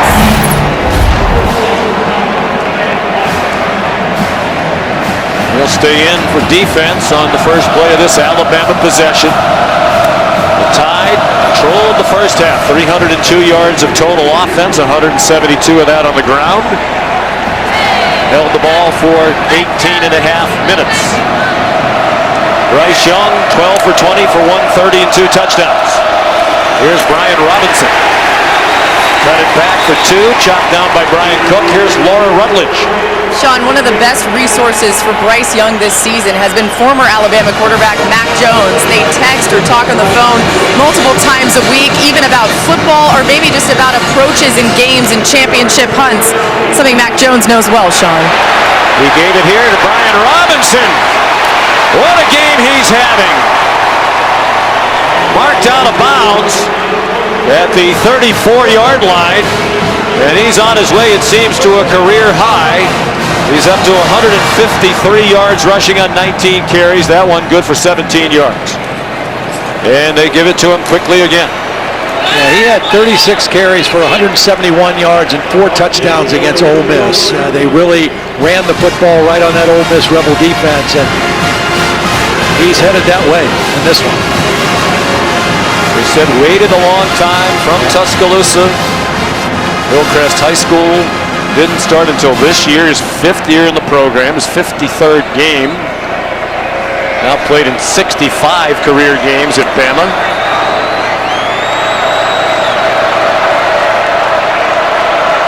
Having his most impactful career performance here today, Jay Sanders stepped in for him. Short gain there. Here comes the 3rd down. Well, you can understand why you're not playing when you have those guys ahead of you. Both Harrises on to the NFL. And there were others. Jerome Ford didn't want to wait it out behind those guys at Alabama, transferred to Cincinnati. Robinson said he thought just about every year of transferring out. He's glad he stayed. Cincinnati with a little life from their crowd after the opening score. Can they get a 3rd down stop? Young, so cool, but running out of room and is taken out of bounds by Wilson Huber, who comes in on 3rd downs. Senior from Indianapolis with a big play. Well, this is good pursuit by Huber. I.J. Sanders kind of forced the action. Watch Sanders rushing to the right. He forces Bryce Young to leave the pocket. Huber pursues, and good coverage downfield. Bryce Young doesn't want to force the football. Ends up taking the loss. And Cincinnati gets the takeaway. There's James Burnham to punt. Ryan Montgomery back for it. He hasn't had a punt block this year since he's blocked 3. Good kick. With room for Montgomery on the catch inside the 20. And he's swung out of bounds by DeMoy Kennedy. They want a horse collar on the Cincinnati sideline. No flags down. 46-yard punt, 12-yard return. You're watching the Goodyear Cotton Bowl Classic from Arlington, Texas.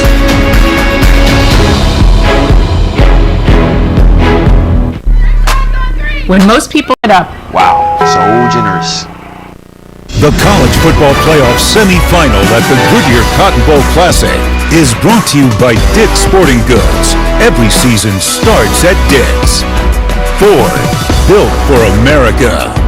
And Taco Bell. Star receiver Jamison Williams took a big hit, Laura Rutledge, on that kickoff return. Yeah, we are told by Alabama that Jamison Williams has a shoulder injury and he is questionable to return. He's in this medical tent right behind me here and has not come out ever since that hit. After the hit, he ran straight to the tent. And like I said, it's been in there ever since. We'll keep you updated. Wow.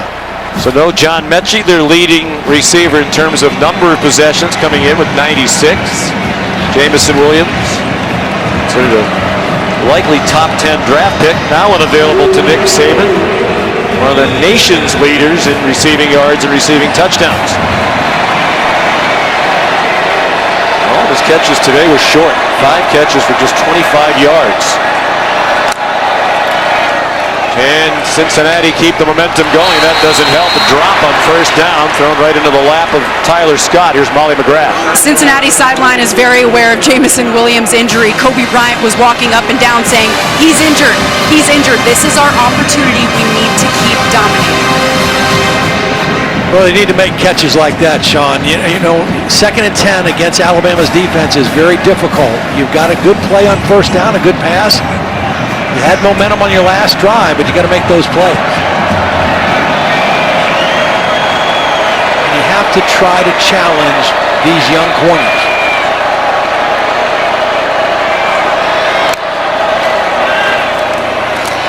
They mix in the run, and the tough run by Jerome Ford. Finally tackled around the lower legs by Kyrie Jackson. That was a good run by Ford because that was a corner blitz by Kyrie Jackson. He was in the backfield and he just kind of rode Jerome Ford forward for about 7 yards, 6 yards. We mentioned this 14-point deficit they faced at the half, the largest of any game this season, matching when they were down 14-0 at Indiana. Rally to win 38-24. Look for this. We were not aggressive enough to start that game. We were operating too slowly. Still operating pretty slowly here. That pass is broken up by Brian Branch. Big play along the far sideline near the marker. Trey Tucker, the intended receiver. It'll be a 3-and-out for Cincinnati. Pete Golding said that Brian Branch is one of their best all-around football players. He's played all 5 positions in the secondary at one time or another. He's an excellent blitzer, very smart, instinctive player, and he does a beautiful job of breaking that ball up without interfering with the receiver. Big-time play on 3rd down. And Crimson Tide hoping that's a momentum stopper for Cincinnati. Mason Fletcher's had a great day. Delay a game, kicking team. 5-yard penalty, 4th down. Jamison Williams is out of the medical tent. It's Slade Bolden back for the punt. JoJo Earl muffed one earlier. And Alabama fortunate that they got it back, as Todd chronicled a moment ago. Well, not only is Jamison Williams out of the tent, his helmet is on and his chin straps are buckled. So that would suggest he's coming back in this ball game, this Alabama possession. Very high end over end kick, and the fair catch made at the 26. 44-yard punt. Jamison Williams will return for the Tide. Bama leading 17-6 in the 3rd quarter.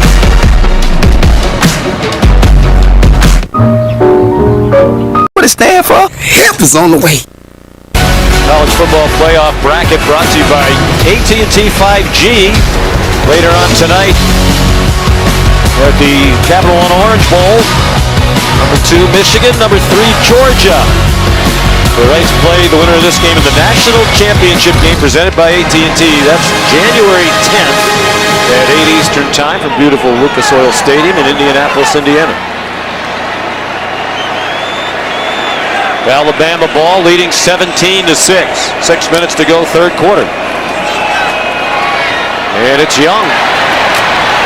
Scampers out of bounds. That looks like they're trying to run Cincinnati's play, where the quarterback runs forward, has somebody he can pitch it ahead to. Yeah, either the tight end is there to pitch it or the tight end is there to be a lead blocker, just to keep the Cincinnati defense honest. I mean, Bryce Young's not going to run the ball very often. They've been handing it to Brian Robinson. That time just keeps that Bearcat defense honest with the quarterback keep. Saw his parents. Or I mentioned the close relationship with Bryce Young and Mac Jones. He said, my dad is my #1 mentor and influence on and off the football field. Corey Brooks chopped down in the open field by Arquan Bush. Remember, Ja'Cory Brooks was the guy who beat Arquan Bush for the touchdown right before the end of the first half. That time, Arquan Bush made a great open field tackle. Big 3rd down opportunity here for the Bearcats to get back off the field. Trying to force another Alabama punt here in the 3rd quarter. Jamison Williams, 5 catches, but only 25 yards worth of reception. 4-man rush. Young too high. And is it an interception? Yes, it is. Brian Cook managed to catch it before it hit the turf.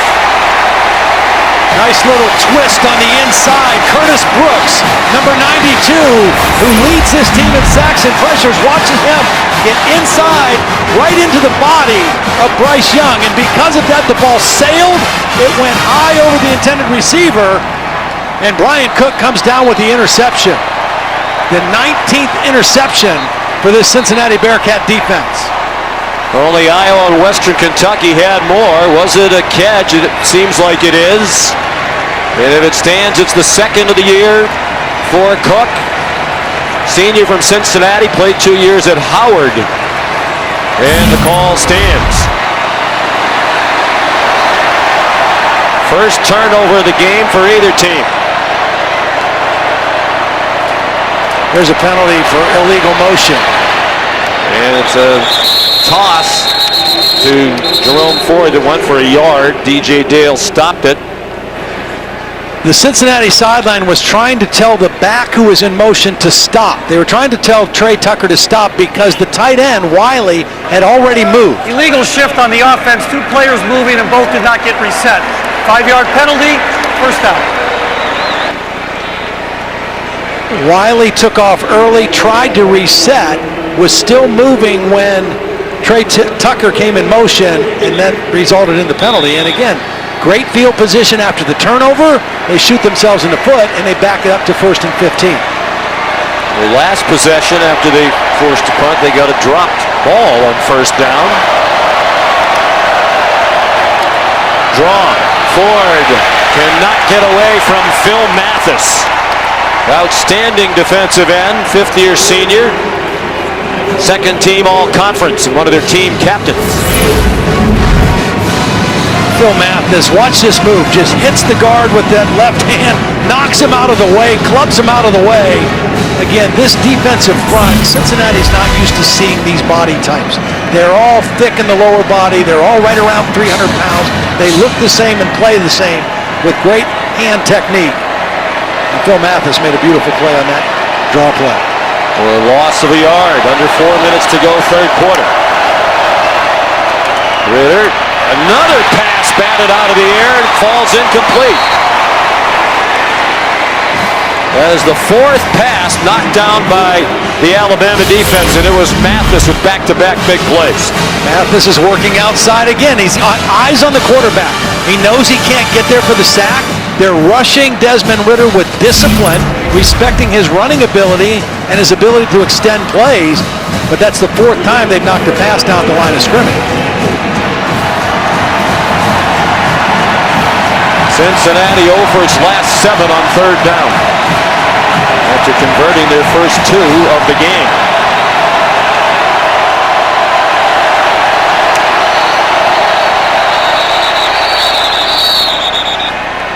A timeout called by Cincinnati. Snap, first charge timeout, Cincinnati. Timeout on the field. That hurts. You're down by double digits in the 2nd half. Every timeout is precious.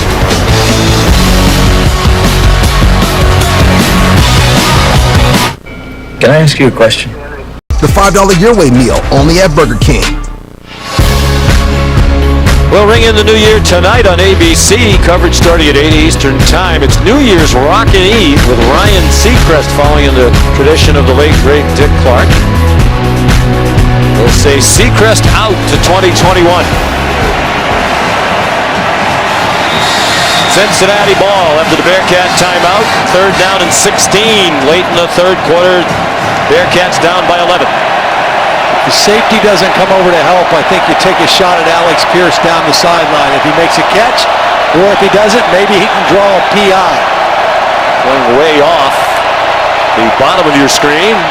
Ritter can't even finish his drop, and Will Anderson is there, along with Christian Harris.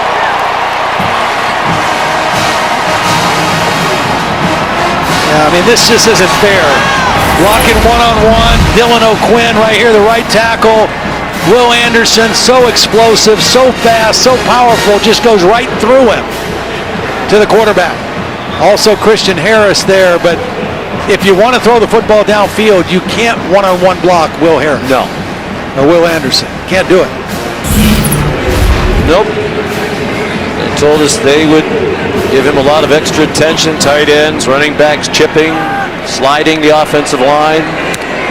O'Quinn left by himself there, and that's a bad formula against Anderson. Bolden taken down immediately after the Mason Fletcher punt.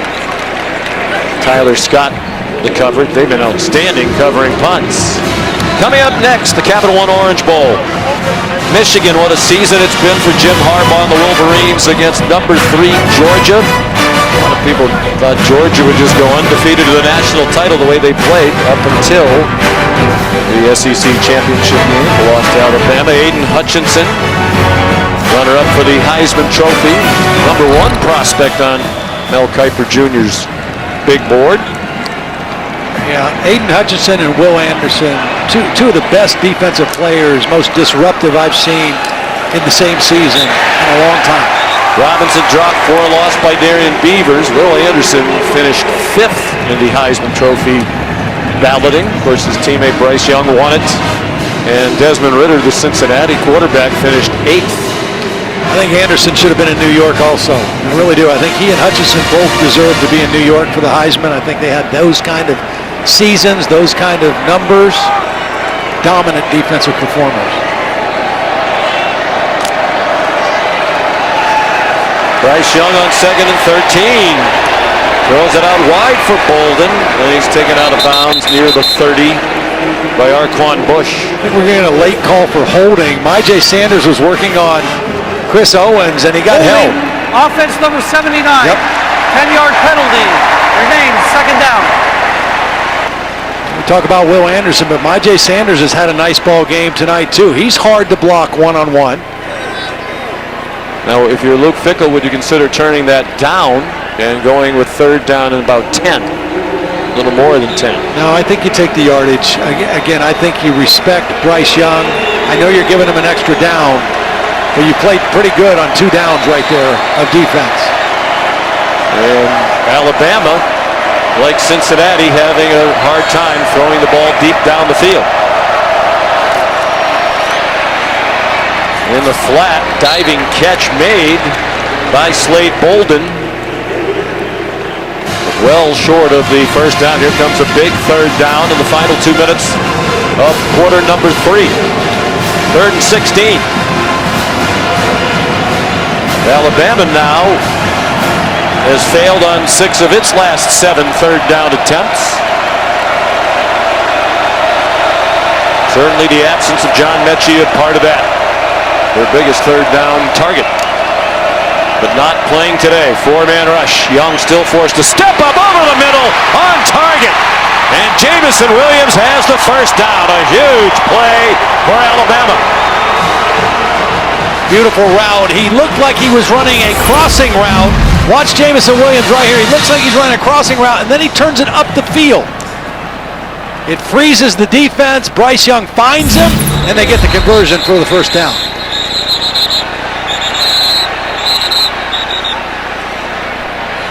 Trey Sanders carried for yards and some whistles to help separate the combatants. Meanwhile, the clock's still running, and every second is becoming more and more meaningful in this one. We're on the verge of the 4th quarter in this first college football playoff semifinal of the Goodyear Cotton Bowl Classic.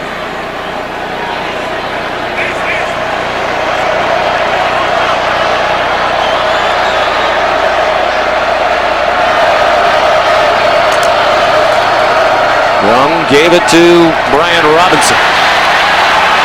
With a man possessed all afternoon long, he has another tied 1st down to the 44 of UC. Joel DeBlanco to stop. Well, the thing about it is I mean, he's averaging nearly 8 yards every time he carries the football. So they're all big chunk plays when he runs it. Cincinnati has had no answer to Brian Robinson in this ballgame. That's the end of the 3rd quarter. With Brian Robinson leading the way. Alabama perhaps 15 minutes away for another trip to the college football playoff national championship game. 17-6.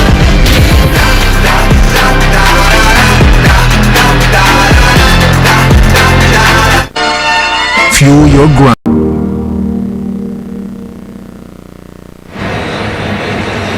They're starting to arrive, the teams down in South Florida for the Capital One Orange Bowl. Son Haskins, terrific running back from Michigan. They'll have to try to get away from Jordan Davis. Enormous presence, enormously talented presence as well in the middle of that defensive front for Georgia. This one has been a defensive struggle through 3 quarters of the first college football playoff semifinal. Alabama leading as we go to the 4th quarter with 1st and 10 at the Cincinnati 44. Young kind of lofted up the grabs. He got hit. He got hit as he threw it. That's why that ball kind of fluttered out of there. I think it was Sanders with the pressure. Cincinnati getting good rush Myjai Sanders working on 2 blockers that time. They had the big tight end, Kendall Randolph, in there as well, and Sanders still able to get a deflection on the football. Marcus Brown there as well.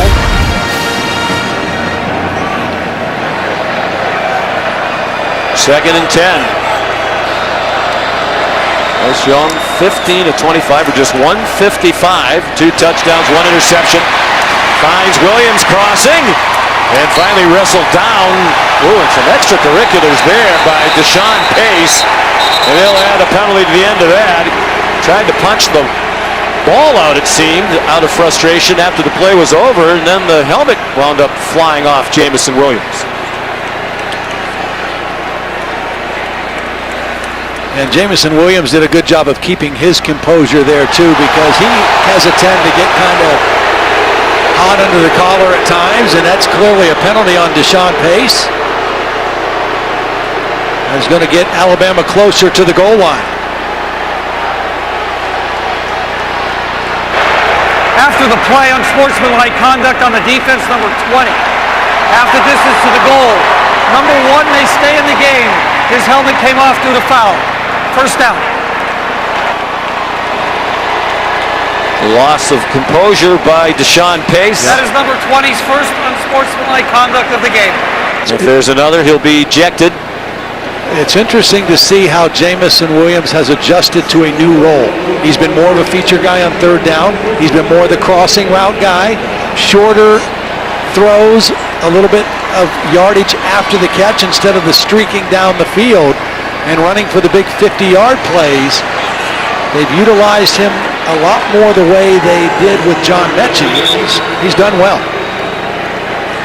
With as inept as the Cincinnati offense has been, the Bearcats certainly need to force a field goal try here, you would think. Well, they'd be in even bigger trouble than they are right now. Robinson powers down near another first down, inside the 5, and marked down at the 4.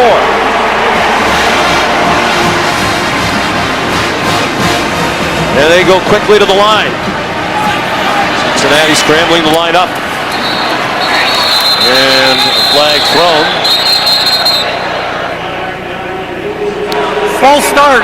Offense, number 79. 5-yard penalty. Second down. Chris Owens.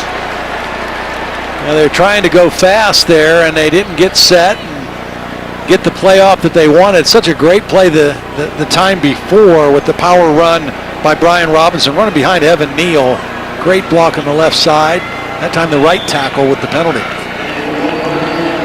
And in his 65th career game, Brian Robinson, a career high for Bill O'Brien.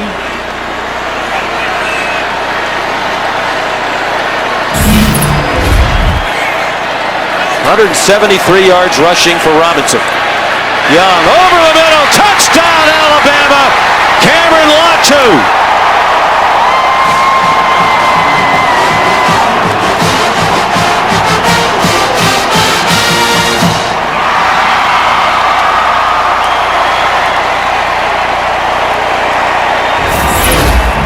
Here's Latu right here. He's going to delay right here. He's going to act like he's blocking and then slip to this side of the end zone by design. Bryce Young drifts to his right. He knows he's coming back to that side of the field. And Latu there for the touchdown. Latu, former defensive player. Didn't have a career catch prior to this season. Reichert the extra point. That's his 7th touchdown catch this season. He had 2 in the opener on 3 catches against Miami when Jaleel Billingsley played very little. He was in the doghouse. They were trying to get him on board with some of the disciplinary measures that help make Alabama the program that it is. I think they're very happy with where Billingsley is now, but Latu has really been a nice addition to their offense this year as a pass receiver.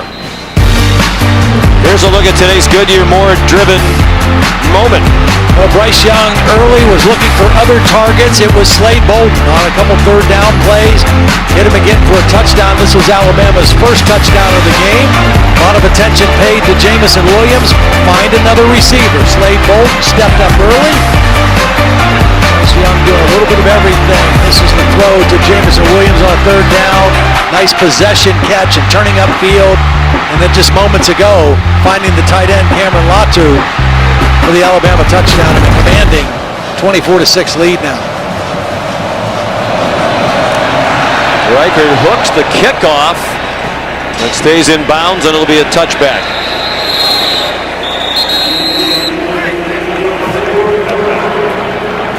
Bryce Young now up to 4,503 passing yards. That is most in a single season in Alabama history. The record of Mac Jones didn't stand for very long. He threw for 4,500 even in their national championship season last year, having an excellent rookie year with the New England Patriots. And just the amazing number still is the touchdown to interception ratio, which continues to get better. He did throw a pick today, but his 5th of the season. But still, for a young first-time starter, the decision-making, the accuracy, knowing where to go with the football. Heisman Trophy winner was brilliant all year. 46 touchdown passes opposite those 5 interceptions. Jerome Ford, they have a lot to do, and they need to do it in a hurry. And Cincinnati's had only 3 plays from scrimmage of longer than 10 yards. Their longest play is a 22-yard pass in the first half to Tyler Scott. Their longest run is 9 yards by Jerome Ford.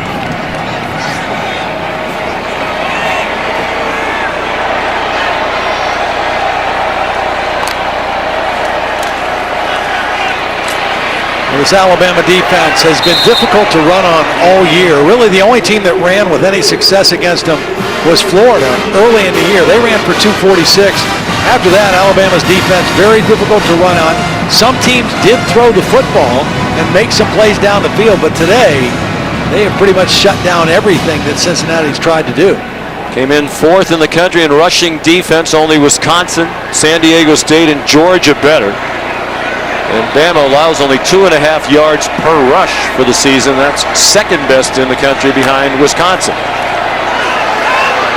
Ford trying to get some running room out wide. He got bumped across the boundary by DeMarco Helms, veteran safety.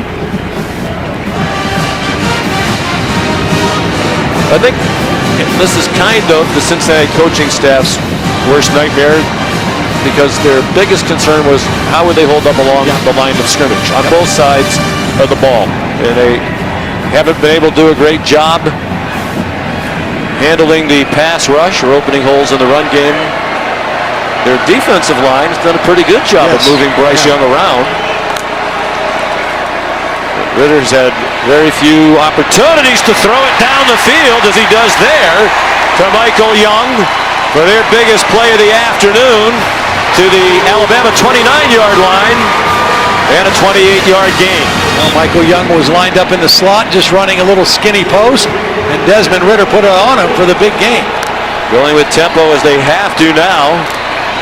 Jerome Ford. And the reason they can't just give up on the run, too, Sean, is because they can't just line up and throw every down and protect Desmond Ridder. They're mixing run and pass this time. Nice job by Michael Young getting in behind the 2nd layer of the defense, and Desmond Ridder steps into the throw. When they give him time, he's accurate. That's one of the many areas of improvement over his career, especially this year. 65% completions. Spent a lot of time with Gino Guidugli, but also with Jordan Palmer and Mike White in the off seasons. Quarterback gurus. Worked with him on his balance. Accuracy as a passer has more to do with your feet than your hands, and it's balance, it's footwork. He's much better. Pump fake to the flat. A little wheel route down the sideline. Is that a catch? No, the ball's out. Trey Tucker diving attempt with Jordan battling. It was a perfect throw. I mean, the ball was in the perfect position. Trey Tucker was the guy in motion. The ball's over the outside shoulder. It's right there. If he holds on to it, it's a catch.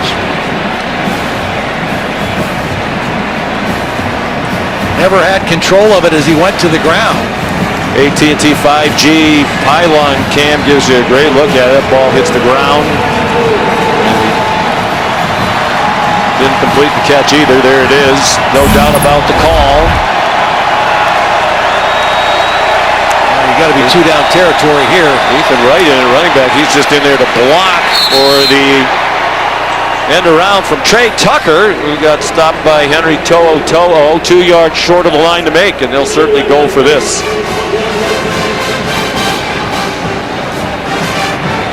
4th down and about 3. With the clock ticking away for Luke Fickell on this magical season, best in school history. I think you got to give Desmond Ridder a little run-pass option here. You can't lock into one guy. Remember, Alabama has done a great job of knocking passes, short passes, down at the line of scrimmage. It took forever to get the play in, and now they have to use the timeout. Second charge timeout. They have to put that on the sideline. I mean, they need to go quickly in all circumstances. They used the entire play clock and burned a timeout.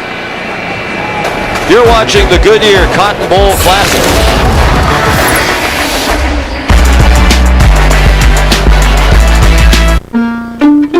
So I stopped in at always open at fairwayford.com. Real coverage provided by Goodyear, with you every mile on the road to greatness. Goodyear, more driven.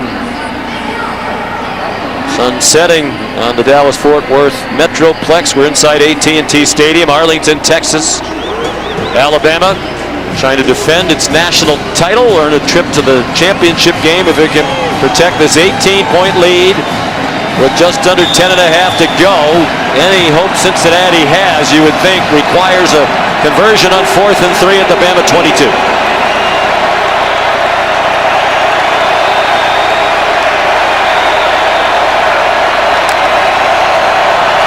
Desmond Ridder with Branch right there to take him down. Didn't buy the fake at all. And Ridder dropped for a loss, and Alabama takes it back on downs. Beautiful play by Branch. This is going to be a quarterback keep all the way, because the tight end in motion, Wiley, is going to turn up to block. And Branch is reading it. He's got the quarterback, and he is in the backfield to make the play. I mean, there's nobody for Desmond Ridder to throw to. That was a quarterback keep with 2 lead blockers. They had Jerome Ford and the tight end Wiley out to block. And Brian Branch said, nope, we're going to stop this one right here in the backfield. We talked, you said it earlier, to Pete Golding yesterday about Brian Branch. He was effusive in his praise. But what a terrific football player he is in so many ways. Instinctive, hard-nosed, can play pass and run. Robinson adding to his career day. All the way out to the 45-yard line. I guess most guys do get better in their 65th career game. You know, experience is a helper. He has plenty of it. Well, and not only has he played in 65 games, but for a guy who's played in 65 games, he's still got pretty fresh legs, because he didn't get that many carries through those first 65 games. But he has been the workhorse today, no question. You talk about no sign of the hamstring problem. He's been cutting like he did there. He's been running people over. He's shown some burst. He's not a speed burner, but he's plenty fast enough. And he's set the Alabama bowl game record with an even 200 yards rushing on 25 carries. I don't think he's done yet either. No. They're going to wear him out. That's great for him, right? Isn't that great for him? I mean, he sat behind all those backs. They've had Heisman Trophy winners, and here he is. He just sets a bowl record that'll go in the record books at Alabama. And Nick Saban's talked about that. You know, he likes to see people rewarded for their perseverance, resilience, and they take them out. You know, you'd think they would just continue to pound away, but with it very likely now they're heading to the championship game. They have very little depth at running back. It's really he and Trey Sanders who gets that call. They lost the 2 immediate backups from earlier in the year, Roydell Williams and Jace McClellan, to injuries. And their running back depth so short that they've had to move Christian Leary from wide receiver to running back. They've moved Demoy Kennedy from linebacker to running back, so they certainly don't want Robinson to take any damage here in the last 8.5. Sanders got 8 on first down, under 8.5 to go.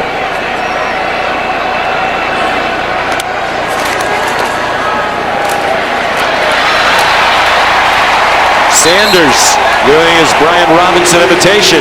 He's a redshirt sophomore from Florida out of IMG Academy. Right now, Alabama just running the clock. Bryce Young going at a very slow pace. The feeling that they have the Cincinnati offense completely in check at 176 total yards. No reason to rush. The clock is your friend. Well, this guy is about as sharp as they come. Yeah. Modern Day High School of Power in Southern California. Bryce Young, the California Player of the Year, won a state title at Modern Day. Sanders dropped by Ty Van Fossen. Capital One Orange Bowl next, the second semifinal. Michigan and Georgia. It's looking like they'll be playing for the right to meet Alabama in Indianapolis on January 10th for the national championship. It's going to be a fun one. You know, we saw Michigan a few times this year, loved their team, their chemistry, their leadership. It's a team that got better on both sides of the ball all year. Georgia was a dominant team from start to finish and then got kind of embarrassed, definitely got embarrassed by Alabama in the SEC championship game. I expect them to be at their best, though, tonight against Michigan.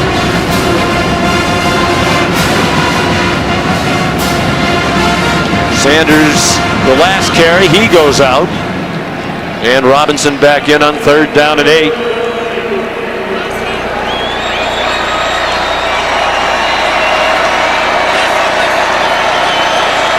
Javon Baker in wide receiver number 5, along with Jamison Williams and JoJo Earl. Jay Sanders put heat on Young, and his pass is incomplete. Javon Baker, Todd just mentioned in the game. Sophomore, another very highly recruited player out of Atlanta. Couldn't make the catch. The field goal unit comes on. Well, it was good coverage by Kobe Bryant, but the pressure by Sanders did not allow Bryce Young to really step into that throw. It was still in a place that could have been caught, but good pressure and good coverage. Beautiful effort by Bryce Young. So here's Will Reichert from 43 yards. And that one's good. And the lead goes to 21 with 6:20 to go. You're watching the Goodyear Cotton Bowl Classic.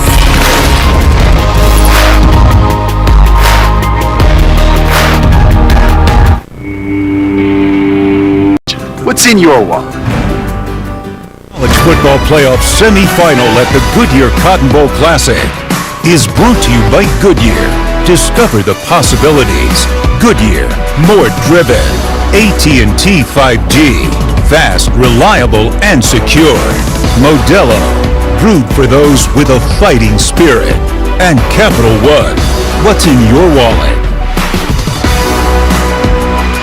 Well, we mentioned at the top of the telecast, nobody knows what it's like to hoist that trophy better than Nick Saban. 7 national championships, and on their way to playing for another, barring a disaster here in the final 6:20. They lead Cincinnati 27-6. You know what's the most amazing thing to me about what he's done there? 2007 was his first year. Since he's been there, every single recruiting class he's had has won at least one national championship.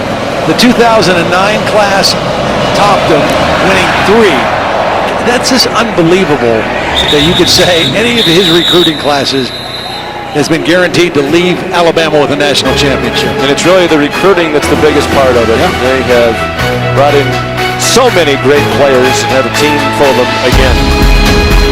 Touchback as the sun sets here in Arlington. Welcome to Allstate. Dr. Pepper, the one fans deserve. Tomorrow, New Year's Day, a triple header of bowl games, New Year's 6 bowls, all of them terrific teams, all of them the top 11 in the country. Oklahoma State and Notre Dame at the PlayStation Fiesta Bowl. The Rose Bowl game presented by Capital One Venture X. Utah and Ohio State. All-State Sugar Bowl matching Baylor and Ole Miss.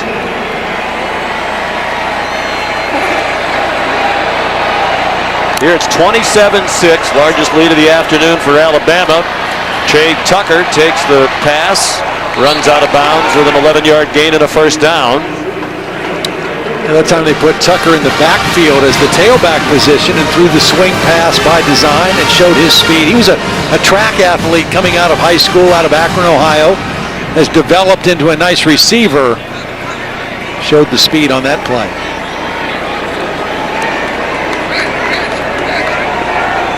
You know what's amazing in this game too, I mean, Cincinnati obviously has not done much offensively, but coming into the game, their two tight ends, Leonard Taylor and Josh Wiley, had a combined 52 catches. In the ball game today, they've combined for one catch for -6 yards.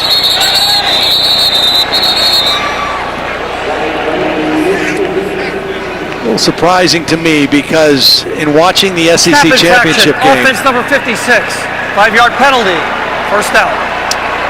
It's the center, Jake Renfro, for the snap infraction. But watching the SEC championship game, one thing Georgia did really well, their combination of tight ends combined for 12 catches and a touchdown. Most of that was the freshman Brock Bowers, who's an outstanding player. He had 10 catches for 139 yards and a touchdown against Alabama in that game. And again, these two talented tight ends for Cincinnati basically shut out. They had one catch combined, Taylor and Wiley. Here's the first one to Wiley in the whole ballgame. Yep, they now have two combined. Josh Wiley, who was their leading receiver on the entire team last year, hobbled as he got knocked down. This season got off to a slow start this year, to collarbone injury in the preseason. But an excellent player, great size. And you think back to our meetings with the Cincinnati coaches earlier in the week. Here's Ford again, rips through a hole. Then got stood up by Branch. What a tackler he is. Where they said they want to take deep shots. Yep. Not many. I'm having a hard time remembering any, particularly at Alec Pierce. Some of that you can't protect, but still, there had to be an opportunity there somewhere. And use the tight ends. The coaches mentioned Georgia's difficulty. The Georgia tight ends gave Alabama. Ritter down again. Back at the 49-yard line.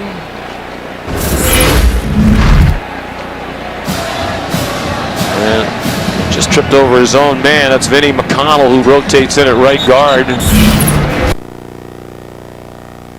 4 to go, the clock running. And this is going to be a disappointing end to his career for Desmond Ritter. One of the great players in Cincinnati history. You wouldn't have thought that. We mentioned very lightly recruited. And how about what he told us when he was a redshirt freshman and Gino Gaduli joined the staff. They're out of practice one day at Nippert Stadium, and he's looking up at the Ring of Honor. That quarterback, he said, well, down the road here, not too long, you're not going to be the only quarterback standing on this field right now who's going to have his name on that Ring of Honor, be in the UC Hall of Fame. And it's not bragging if you can back it up. And he has. Takes off running. Dives down at the 38-yard line. I'll tell you what, we need to give credit where credit's due to Alabama too. Playing without Josh Jobe, Jalen Armour Davis tried to play, could not go. They've gone with Kool-Aid McKinstry and Kyrie Jackson the entire game at corner. Alec Pierce has been a non-factor. They have held up very well.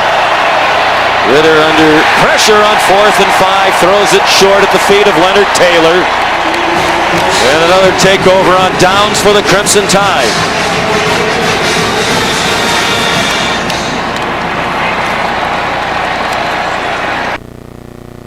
.10 away from their 6th trip to the national championship game in the 8-year history of the college football playoff.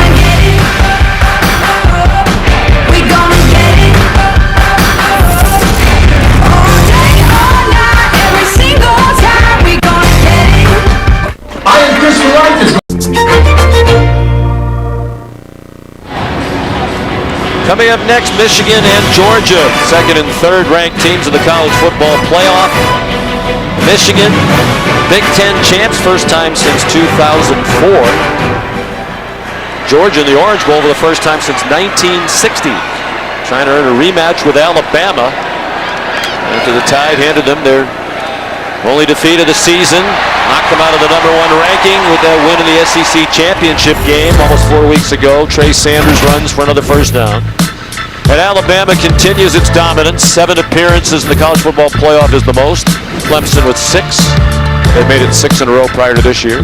#1 seed in 5 of their 7 appearances, 5 of the 8 years total that this format has existed. They're about to make it 6 straight semifinal wins. The only loss was the first time around, 2014 season against Ohio State, which went on to win the national championship. You know, this game and this Alabama win looks like one of Nick's older national championship type teams. A dominant defensive performance, holding a team to just a mere over 200 yards, a power running game, and a quarterback that's just kind of managed the game and didn't make mistakes. You know, that's kind of what this game has looked like. We talked to Will Anderson the other day. He talked about he feels like they've been disrespected all year. He said people keep talking about how we're not as good as last year, other Alabama teams. Which the question I would ask is, how could you be at 6 first-round picks? Exactly. And historic offense. Yeah, right? I mean, that offense last year was unbelievable. But you can still be a great team in your own right, and they are looking like that here the last couple of games. Although, as you said at the outset, didn't look like it with those games against Florida and Arkansas and Auburn. Sanders runs again. We're inside of 2 minutes to go. You talked about the consistency, the excellence. Obviously, they're dominating college football right now. If they could win on January 10th, it would be their 4th national title in this format in 8 years of the CFP. Chris Owens is down and grabbing at his left leg. And the number that jumped out to me in preparing for this game, Alabama has been #1 in the country in the AP poll for at least 1 week in every season since 2008. Yeah, that's crazy. They never even have the slightest bit of an off year. No. Great consistency. The recruiting is the same year in and year out. They stick to the process. They don't lose many guys. They send guys to the NFL in record numbers every year, and they just keep reloading. There's no dip in what they do. I mean, they don't always get to the playoffs, but most of the time they do. This could be big with an eye toward the championship game. They're going to win today without Emil Ekiyor, their starting guard, for much of the game, a second-year starter. He was one of only 3 starters back from last year's team on the offense. But in terms of the matchup in the championship game, do you think Alabama would have a better chance, whether it was Michigan or Georgia, in terms of how they match up? I think that's a good question. I actually think they might match up a little better with Michigan than they would against Georgia. There's so much familiarity with Georgia. There's so much motivation there would be on the Georgia side. And Georgia is more difficult to run on, I think, than Michigan. And right now, you know, Alabama was leaning heavy on that run game. And, you know, if you look at past history as we look towards that game tonight, if Michigan would win the game, Nick Saban at Alabama is 1-0 against Michigan. Beat him in the Citrus Bowl. Now, when he was coach at Michigan State, he was 2-3 against the Wolverines, but against Georgia, 7-1. He's beaten them in SEC championship games. He's beaten them in national championship games. He's beaten them in the regular season. To me, that was one of the most amazing coaching jobs. You and I were there for ESPN Radio. We had barely heard of Tua Tagovailoa or Devontae Smith. They're playing Georgia in Atlanta, the championship game, down at the half. Nick throws those 2 freshmen into the game. Tua brings them back, and Smith makes the game-winning catch in overtime. Okay, Sanders now to bring up 4th down, and they won't have to snap it again.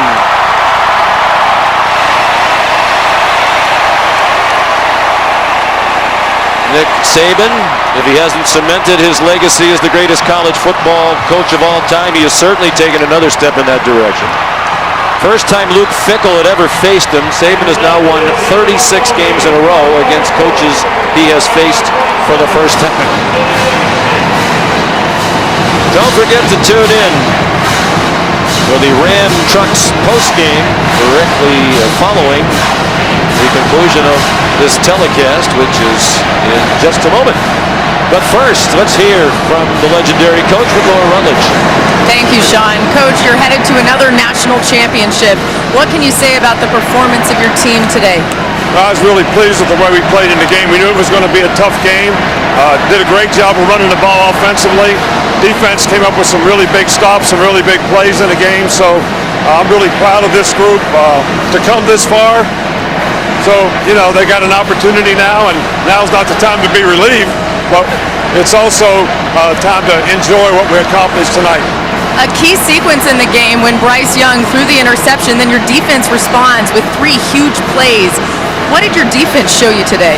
Well, I think that, we got a 4th down stop. We stopped them in the red zone a couple times.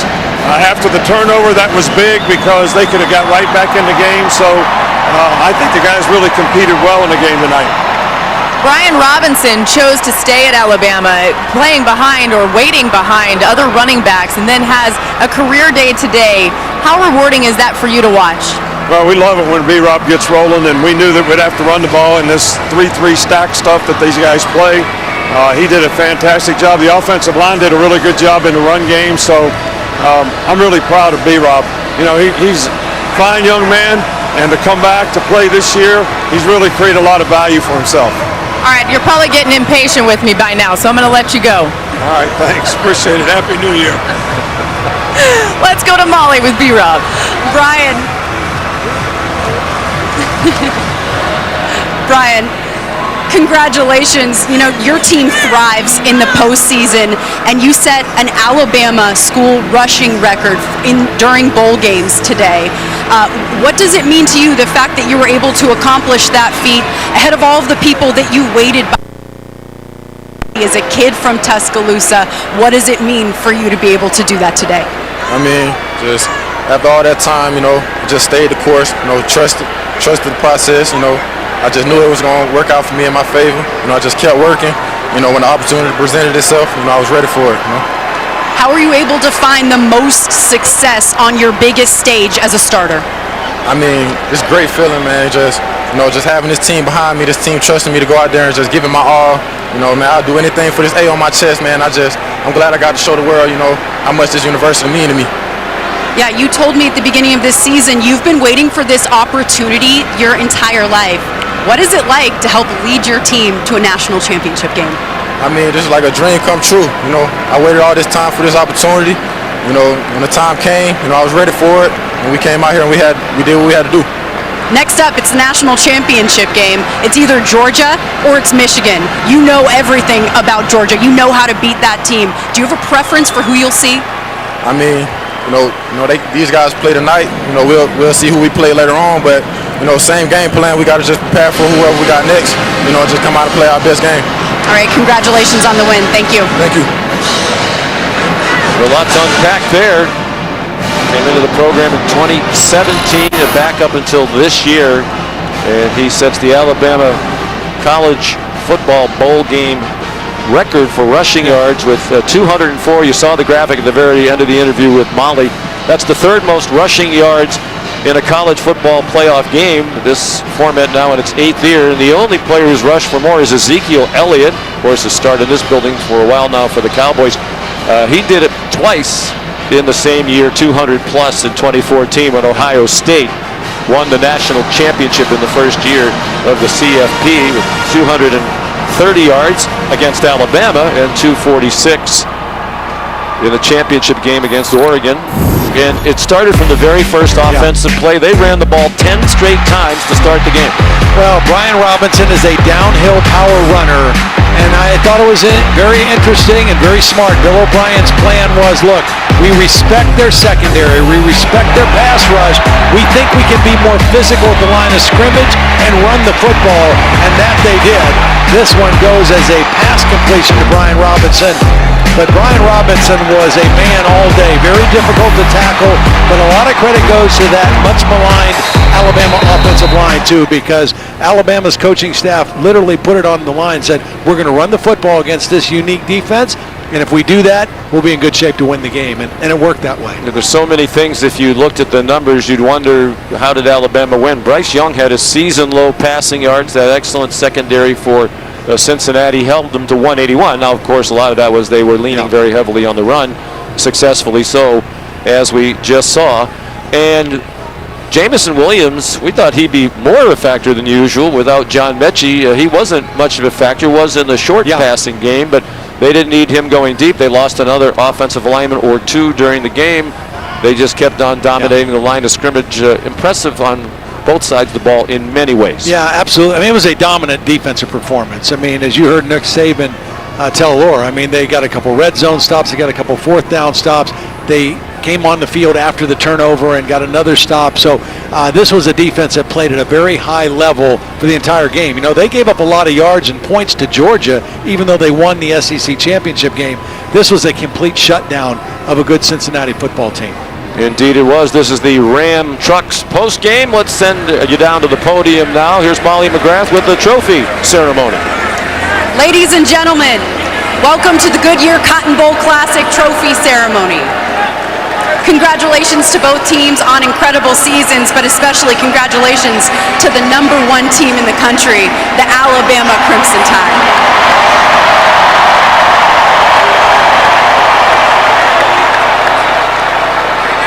Now to present the MVP trophies and the Field Scoville Trophy, please welcome the chairman of the Goodyear Cotton Bowl Classic, Bry Patton. Thanks, Molly. Hello, everyone. First off, I'd like to say what an outstanding effort by both of these teams today on the field and for going through all the obstacles that they had to get to this moment. But let's give away some defensive and offensive MVPs.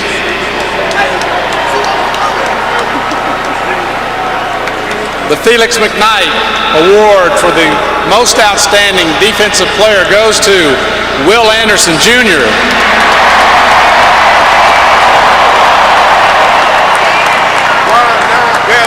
And the J. Curtis Sanford most outstanding offensive player goes to Brian Robinson, Jr. Now I think they want...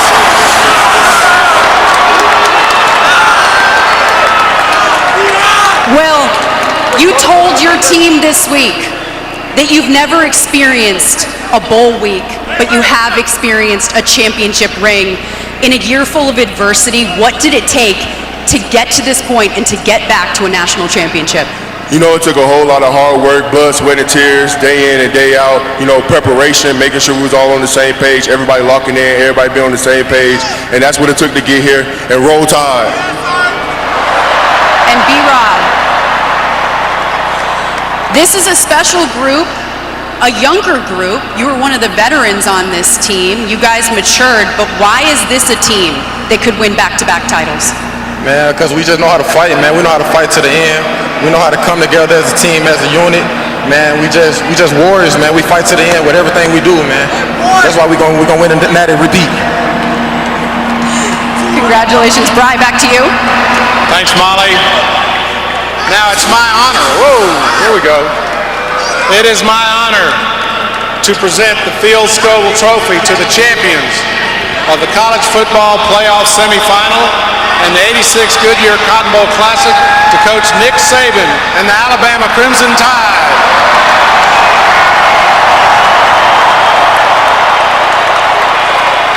Coach Saban, you've said before that a team is remembered by how they finish. How do you want your team to finish out this very special season? Well, I'm really proud of the way they've created an opportunity for themselves to have a chance to finish. This is what it's all about. You know, we've come a long way this year, and I'm really proud of the way these guys compete in the game, and we have one more opportunity to see what we can do, and I know we'll play a really good team, whoever it is. All right, congratulations on the win, Coach, and good luck in the national championship. All right, thank you so much. Bry, take it away. All right, we're not done yet. You see behind us, we got the college football playoff bracket. I need a little help from the MVPs. Come on, I can't reach it that high. We got Get over here, B-Rob. The Alabama logo. Get over here. So you're gonna take that, and you're moving on. Put it where it belongs. Last point.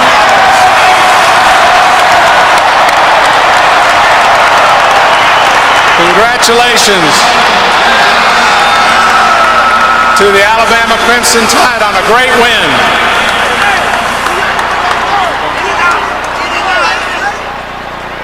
Congratulations indeed. Well-deserved team victory. And to think, if it was not for those last-second rallies against Auburn, a must-win against Georgia last week, they wouldn't have even been in this playoff in all likelihood. As a two-loss team, they're here, and as usual, they are heading to the title game. This is our final game of the season here on ESPN and ABC. Special thanks to our terrific crew led by Josh Hoffman and Scott Johnson. It is a wonderful and talented group of people, and our honor to work with each and every one of them. Now for Molly, Laura, and Todd, Sean McDonough sending you to Reese Davis in Miami. Sean, thank you very much for the 6th time in 7 years.